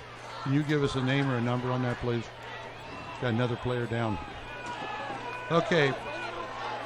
It's going to be Wildcats 1st and 10 on the 42-yard line. 4 wide receivers. Hey. There's a handoff. I don't think that's going to go anywhere. Gerald Smith made a little bit of something out of nothing there.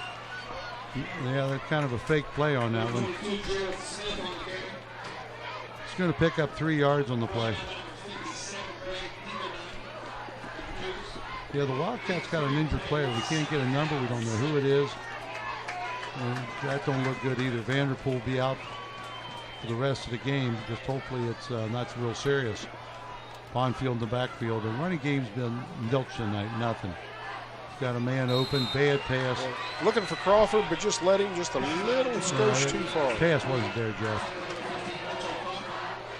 Now it's going to be 3rd and 6. 3rd and 6 for the Wildcats. And boy, this quarter they haven't been able to put nothing together. They had a couple first downs right off the bat, and that's been it. Yeah, Edgewood defense put the clamps on when they hit about the 30-yard line, and it's been tough ever since. That's not good enough for a first down either. He said it wasn't complete. Yeah, I think, well. Said he trapped it. So it's going to be 4th and 6. Wildcats going to punt, or are they going for it? Well, Crawford's out on the field and the punter. I suspect Crawford's going to go kick this ball away. I suspect you're exactly right. I think at this point, Harrison just hopes they can pin them back and maybe get a stop, maybe get a turnover, something to change the momentum of this game right now. The last couple passes has been terrible for the Wildcats, plus they have no running game at all right now. Edgewood just shut it down.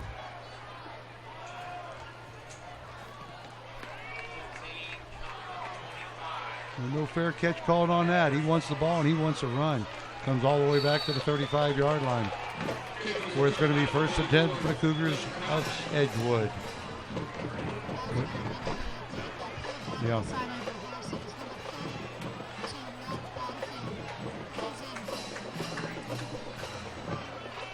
Wow, that's well, guys, that player down for Harrison is number 32, Matt Bonfield. He is a senior, and he is down right in front of the Harrison bench. They are stretching his legs out right now. He appears to be in some pain. I'll continue to watch this, but I do not know. We didn't have a clue who it was. Bonfield, their number 1 running back, down. One of their big receivers down. Garrett up the middle, going to get 5 yards out of it. And they just keep pushing and driving the ball, moving the legs. Yep, give it to their big man. Right now, one of their main goals would be just to keep it on the ground and eat up some time. 16-point lead for them. That's the advantage when you're Wildcats. I agree with you. Their hope was they could get a kickoff and pin them back a little bit. That wasn't going to happen. Yeah, when you're a running team, this is your gravy train right now. Running the ball, killing the clock.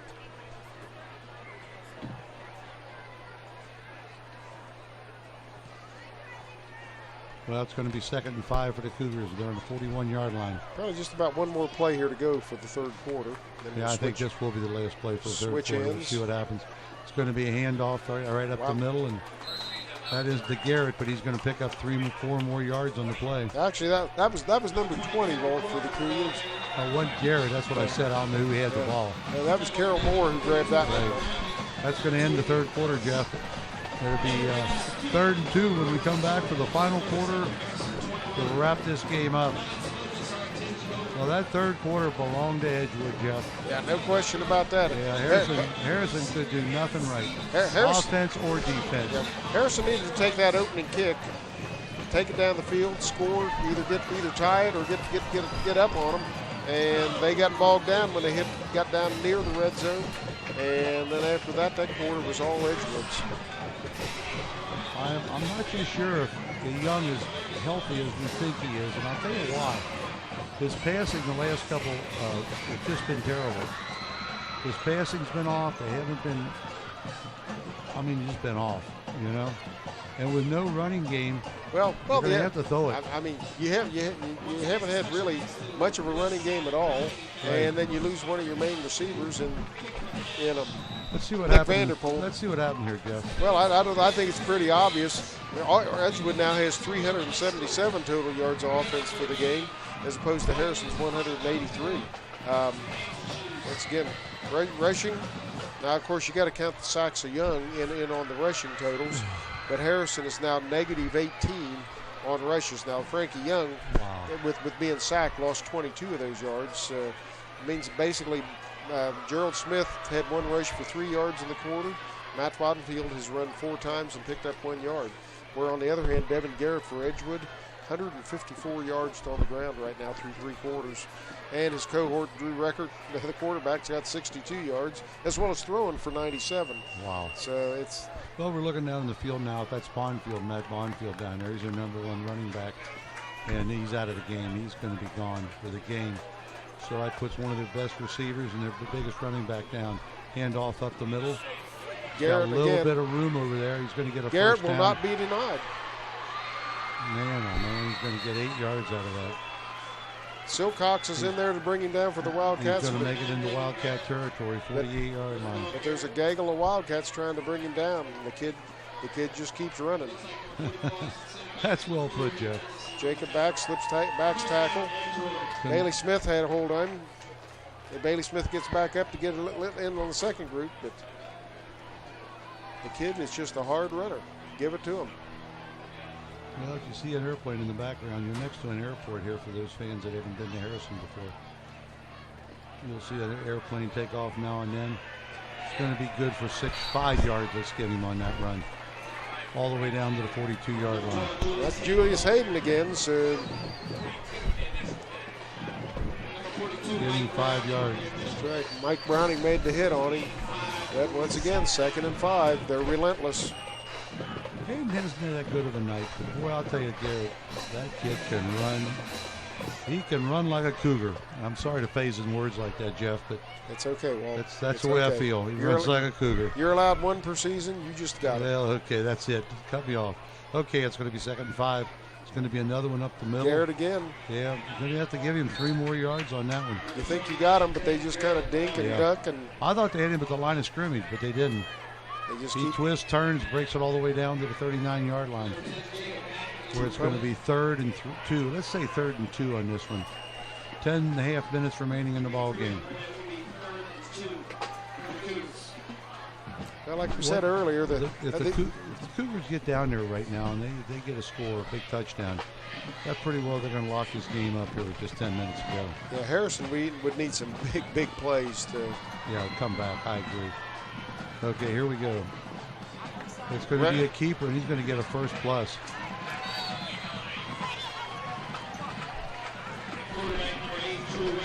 That was a good call. I myself would have given it to Garrett. Matt Harper probably saved a big gainer for Harrison on that one. I agree on that. Or for Edgewood. He goes all the way down to the 34-yard line, where it's going to be 1st and 10 for the Cougars. I think that's shoestring tackle. But meanwhile, the clock continues to roll. Looks like another keeper. I'm surprised they play that. That is so hard on a quarterback, those keepers. Well, once again, a record's just another one of those tough Edgewood kids. Yep, he's going to get 6 yards out of it. It's going to be 2nd and 4 for the Cougars, all the way down to the 28-yard line. 28, about 28-yard line we'll give them. 9 minutes, 20 seconds remaining in this ball game. Bonfield there sitting on the sideline. Looks like he's definitely. Yeah, he's done for the game. Wow. Looked like Garrett again, but he was stood up. But yeah, I'm kind of surprised there with Garrett. They keyed in on him and he didn't go anywhere. Okay. Garrett's getting up a little bit slow. He's been the workhorse tonight. It's kind of a surprise now because it's going to be 4th and 4. You don't want to kick the ball here. You can't make a field goal. What do you do, Jeff? Well, let's say with 3rd down here. 3rd and 2. Be honest about it, Harrison defense hasn't really shown they can stop him yet. Yeah, I agree with you. I guess they're going to go for it here. So if I'm Coach Scott Clemens, go ahead and just keep running it down your throat. That's what the plan's going to be. You can bet it's either a quarterback keeper or Garrett gets it. We'll find out in a second. Make them stop you. 4th and 2. It's going to be a handoff, and it's good for a 1st down. It's not to Garrett or the quarterback. That was a surprise to everybody. Well, once again, Jake down to the 19-yard line. Jacob back and Mike Browning in on the stop, but boy, that's not until Carroll Moore gets through for some big yardage, picks up that 1st down, and that's been the Harrison's problem all night. Cannot, hold them back on a 3rd down play. Edgewood has been extremely successful. Okay, it's going to be 1st and 10. It's going to be a quarterback keeper right up the middle. Boy, he is gutsy. Good for 5 yards. I don't know if I keep sending that quarterback up the middle, Jeff. It's so hard on a quarterback. Record seems to be able to handle it okay. Well, at this point, as you say, you might be just as well to put the ball in the hands of some of your running backs right now. That's what I'm thinking.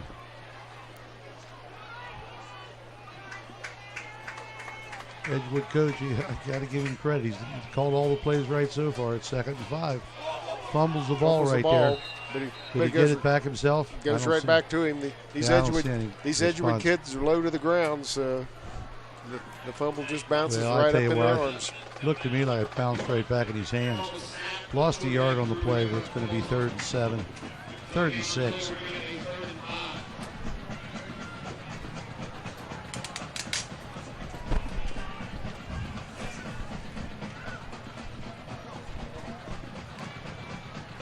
Meanwhile, the clock ticks, under 7 minutes to go now in the game. You got that right. We're down under 7 minutes to go with 3rd and 6. We'll see what's happening. It's going to be a throwing play. He's going for the whole thing. Driscoll, touchdown. Yeah, touchdown, Driscoll. That's his 2nd pass to him. And boy, it was right on the money, too. I had heard they had a good passing game. First half, they were terrible. Second half, man, he looks like the professional. Well, when you run the ball as much as they do, that's going to set up the pass, and sooner or later. Sure did. That puts them up to 43-21. What they're going to try to do now is they've already doubled the score. They're going to go just for the extra point. No doubt about that. Well, I thought they might go for 2 points because they lost 1 point here. Looks like they split the uprights, and the boys in the stripes said they did. Ladies and gentlemen, it's going to be the Cougars from Edgewood, 44. Wildcats, just one 21. record drop back to pass. Bailey Smith turns around, but it's just too late. Driscoll gets position. 6 points Edgewood. Well, next week, Walt, Harrison will go up to Talawanda to take care of the Talawanda Braves. Where does Edgewood go next week? Edgewood, they're going to go to Ross next week, so they should be favored in that game, no doubt about that. Both teams are going to be favored next week, and they're going to be playing football within 6 miles of each other. Talawanda and Ross are about 6 miles apart, the way the crow flies, my father used to say. So, if you aren't familiar, if you're watching the game, Talawanda is basically Miami University school. And Ross, everybody knows where Ross is, and their school's right in the heart of town on this. Well, so far, the second half has been a real downer for the Wildcats. They've really got to be disappointed. Haven't been able to move the ball. Their running game is nothing. Their running back is down. One of their receivers is down.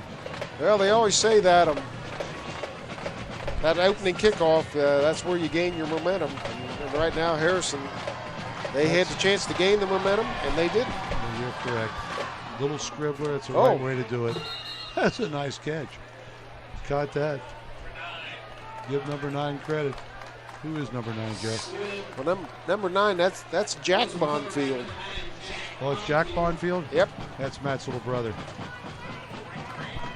I heard there were 2 Bonfields playing. I just didn't know where the other one was.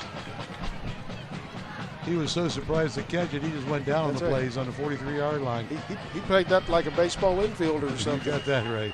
Standing the line drive. First and 10 for the Wildcats at the 43-yard line. Same lineup, 4 receivers. They're going to get a change of plans from the sideline. Well, everybody in the stadium knows what Harrison has to do now. Yeah, they're going to be throwing the ball all over the place. Yeah, he's wide open too. Going to get a first down out of it. He tried to get out of bounds, but that's not going to happen. That's Smith again. Very talented young man. Yeah, kind of surprising they left Gerald Smith that wide open, to be honest with you.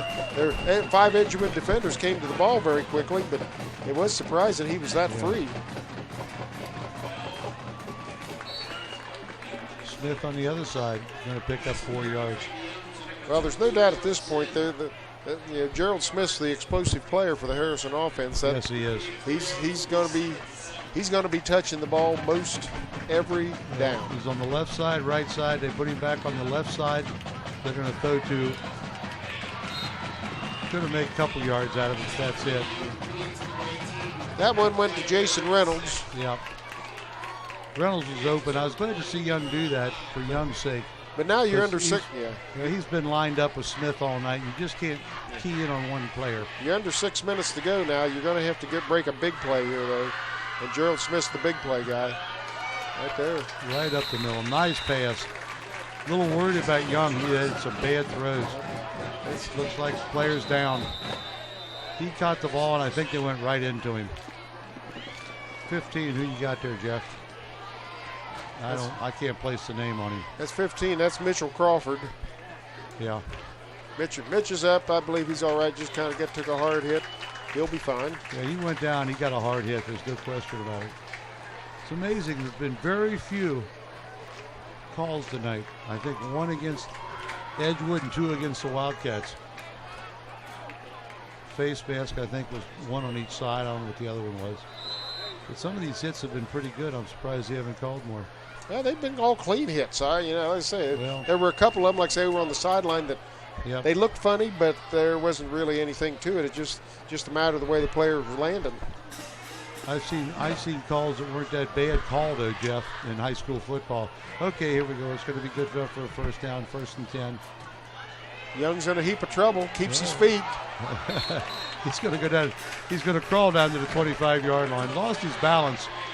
He got more out of that than anybody else should. He did a good job. That was quite the acrobatic run right there. Yeah, that was on all 3. 1 hand and 2 feet. I'm not sure how he kept. 2nd and 5.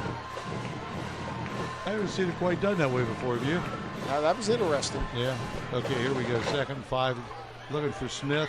Hasn't got Smith, but he has got Mitchell Crawford. Crawford again. Boy, Crawford got pounded again. I think it's good enough for a first down, Jeff. But now you're under 5 minutes to go, Walt. So down to the 15-yard line. Harrison needs to strike and probably strike to the end zone in the next play or 2. Well, Jeff, I don't want to get you angry, but I'll tell you what, I heard the fat lady singing just 2 minutes ago. That's very possible. And what happens when the fat lady sings?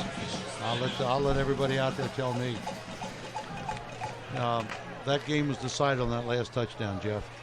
I heard her in the background. I didn't want to bring it up. You think you're prejudiced, and I'm not. I've watched too much football. It's a pretty deep hole to dig out of, no question. Very deep. Thank you. Anyway, they called timeout. I think it was Harrison called timeout, didn't they? I believe so. They want to talk it over. Well, Harrison's got a good ball team, but their running game needs a lot of work. And they got a great quarterback, some nice receivers, but just didn't work for them tonight. Yeah, Frankie Young is a junior. Boy, I tell you, it's going to be interesting to see that kid develop over the course of this year. My gosh, and then his senior season. I mean, he's got all the physical attributes there that can really be something special. But I couldn't agree more. He's a junior and he's got things to learn. And this Wildcat, you go back year after year, they come up with these great quarterbacks. I don't know how they do it. He's got some yardage now. Some room to go. All that running he did, I think he's going to pick up 3 yards. But that also keeps the clock running too, Walt. Which that's what the Cougars want right now. Keep the clock going. Young again. Boy, he's got more room to run it, but he don't want to run it. Whoa, nice defense there. Threw right in the middle of 3 defenders. Crawford was open. Edgewood. Crawford was open momentarily, but I don't know if you've seen who was open though. Young was open. He had room to. He had an open hole right on through to the goal line. Elected not to take it. Of course, those holes close up quick too, Jeff. But when you see a hole open like that, sometimes you just got to take advantage of it and go for it. Okay, here we are. 3rd and 7. better just tuck it down and run. run. Idea. There was an opening. I just got done talking about it. Young's got to do that. I believe he's probably picked up the first down. Yeah, he's got first down. It's going to be first and goal for the Wildcats. 4 minutes, 10 seconds, 15 seconds remaining. Looks like the Wildcats are going to make a day here. 1st and 10 on the 4-yard line.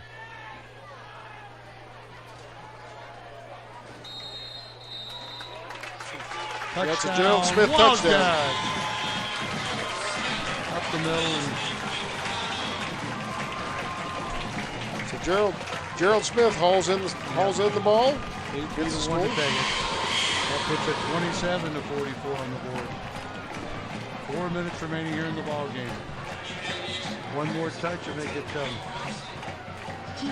28. When you're down by 16 points, well, never say never, but as I say, the Harrison defense they either have to get a turnover of some sort or make a stop quick. That's the only way they're going to come back in this game. Looks like we're seeing there's a flag down. You're going to see an offside kick when you come out. Yeah, that was on Edgewood. Flag. Edgewood player jumped. Yeah.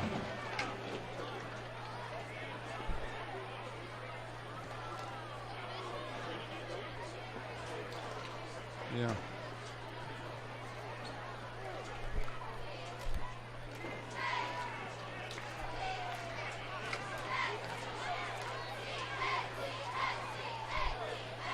Well, I can tell you the honest truth. I don't know what happened. I think it was offsides by the Cougars.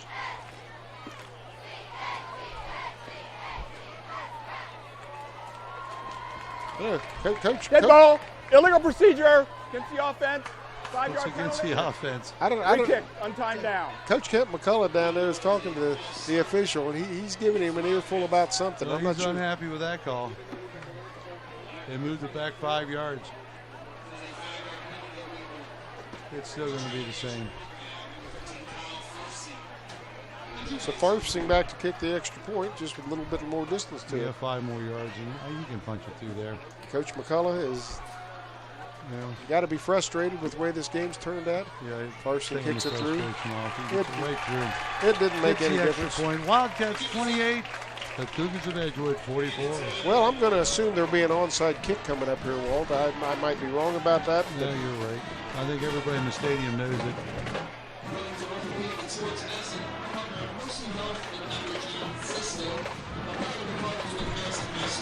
Well, Wildcats, I never seen the game over at Anderson, heard about it. They came down from a deficit in Anderson. But this is a little bit different, Jeff. We play a different team at a different time. Everything's a little different. Oh, and you need some breaks. You've got one of your big receiver, Vanderpool, done for the game so early on. So that takes a weapon out of the hands. And Bondfield's down for the game, too.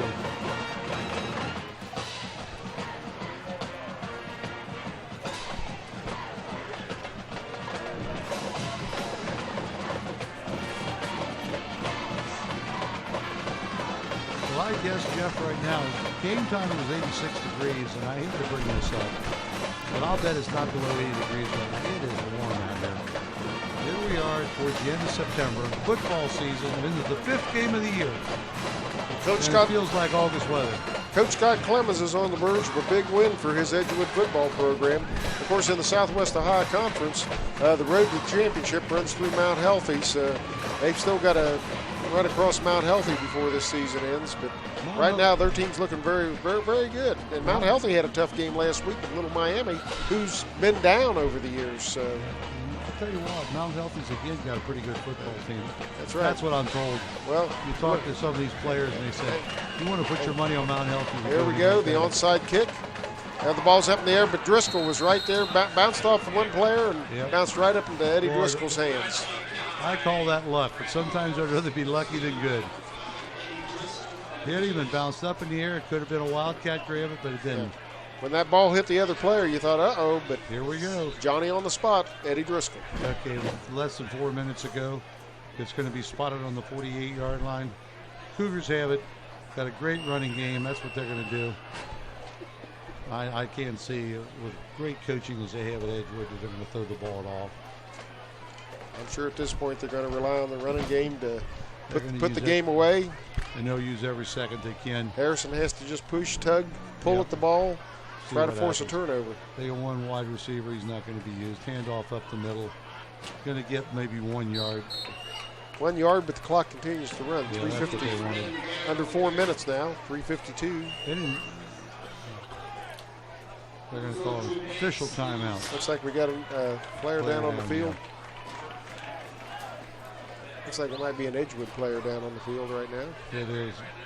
Hey, Susie Charles has got he's got the cramps.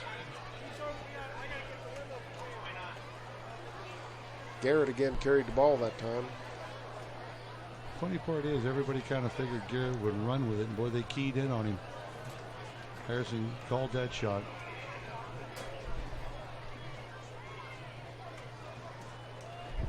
I hope this young man didn't hurt Jeff.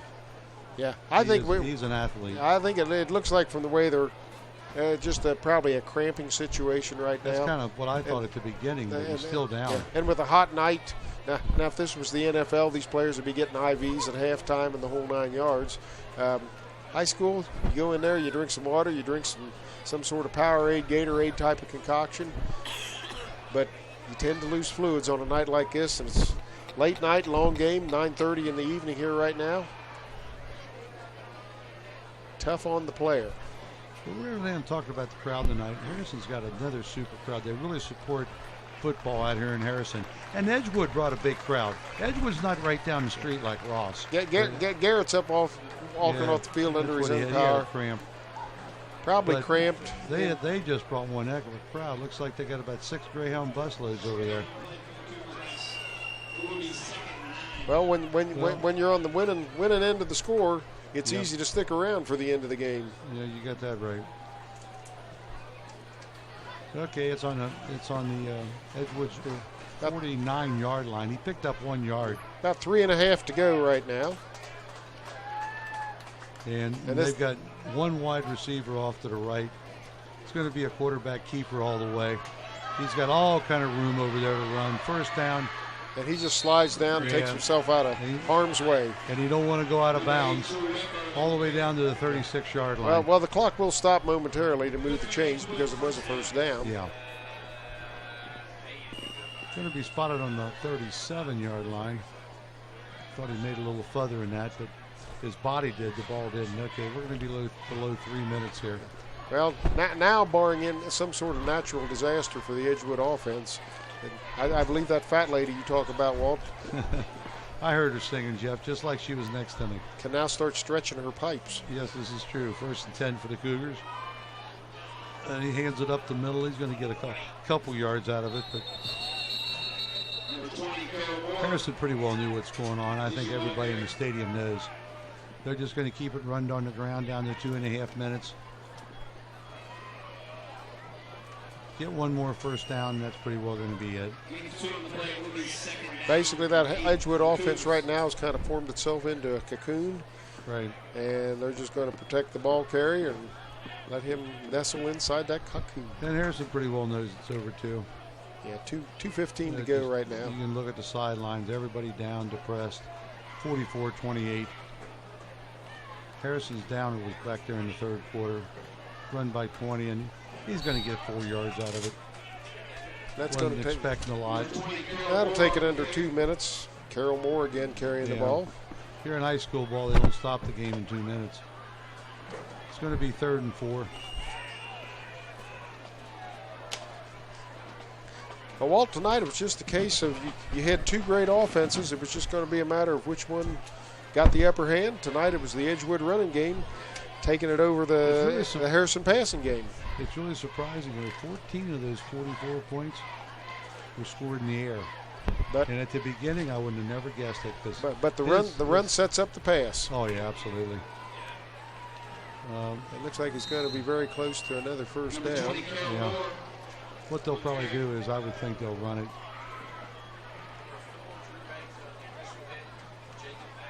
Number 4, Drew Banks on the initial hit. It's going to be a yard short, 4th and 1. I would think they'd go for it. One thing for certain, on both teams, these kids, with the heat they played in tonight, they're going to be feeling it. Obviously, the adrenaline rush that the Edgewood Cougars have got, they're going to be able to withstand it a little bit. But when they get back home tonight, they're going to feel it too. And right now, Harrison on the verge of their third loss of the season. They're going to feel the effects of it. It's going to be a long night for a lot of these Wildcat players. It's going to be time out for the Cougars. 38 seconds to go. Well, they got 4th down, so. Well, we see the fans start to leave the stadium. Both sides, Edgewood and Harrison.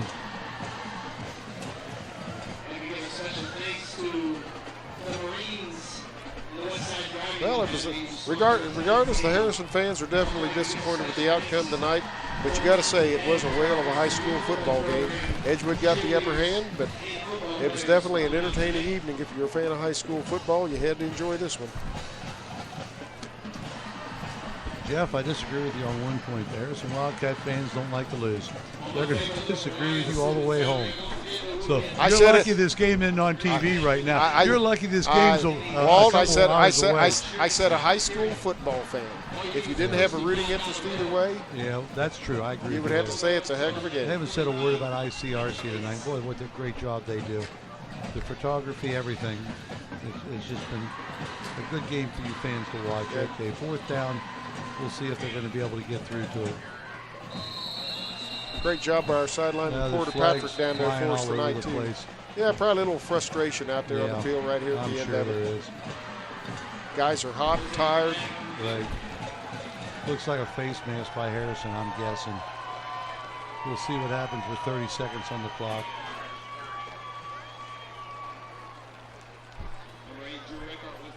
Personal foul. Face mask. Number 45, defense. Half the distance to the goal. First down. And that, Walt, kind of officially puts the number on the game. Yep. I don't know if they're going to go for another score or not in this. Since they got 15 yards out of it. I would think at this point. And I agree with you. You get frustration, and a lot of fans don't understand that. How come you can't be disciplined? Well, human nature takes over, and some of these kids just go crazy. Yeah. Well, just hot. It's hot. You're aggravated. Yep. They played 3 good quarters, Harrison did, and they had a bad quarter. The 4th quarter is where they lost this game, Jeff. You go back and look at your statistics, you'll see them right. Well, now definitely Edgewood, I would expect to just take a knee. We'll find out real Running quick. backs back in the safety position. Record takes that the knee. Right on the money. Well, with 8 seconds remaining and the old clock kicking down, Edgewood fans are going to go happy. The Harrison fans are going to go home very sad. It's a hard loss for them. Well, once again, Walt, it's just two strong, traditionally strong football programs of the Southwest Ohio Conference, and somebody's got to win, somebody's got to lose.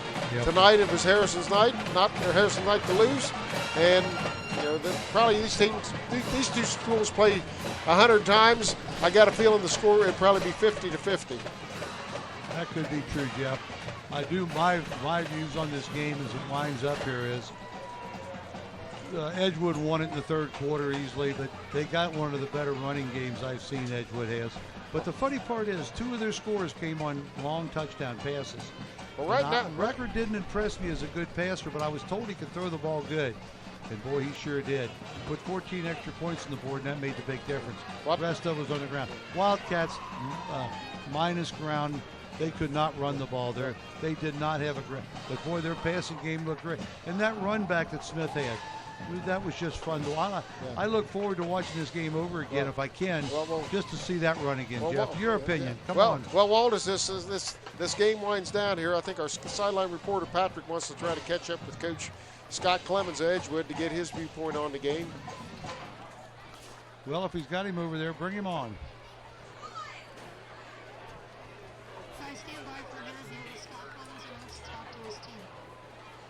Okay, Patrick, just when you're ready, just throw it back up here. We'll just talk a few more We're going to minutes. wrap our end up, Patrick, and then we want you to, hopefully you get a interview with him on a big victory here in Harrison, Ohio.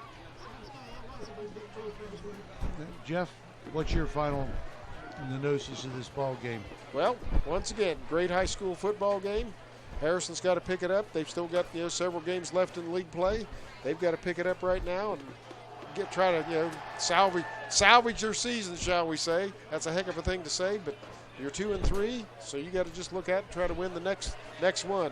Edgewood, on the other hand, they're flying high right now. They're looking good in the playoff picture. They're looking good in the league picture.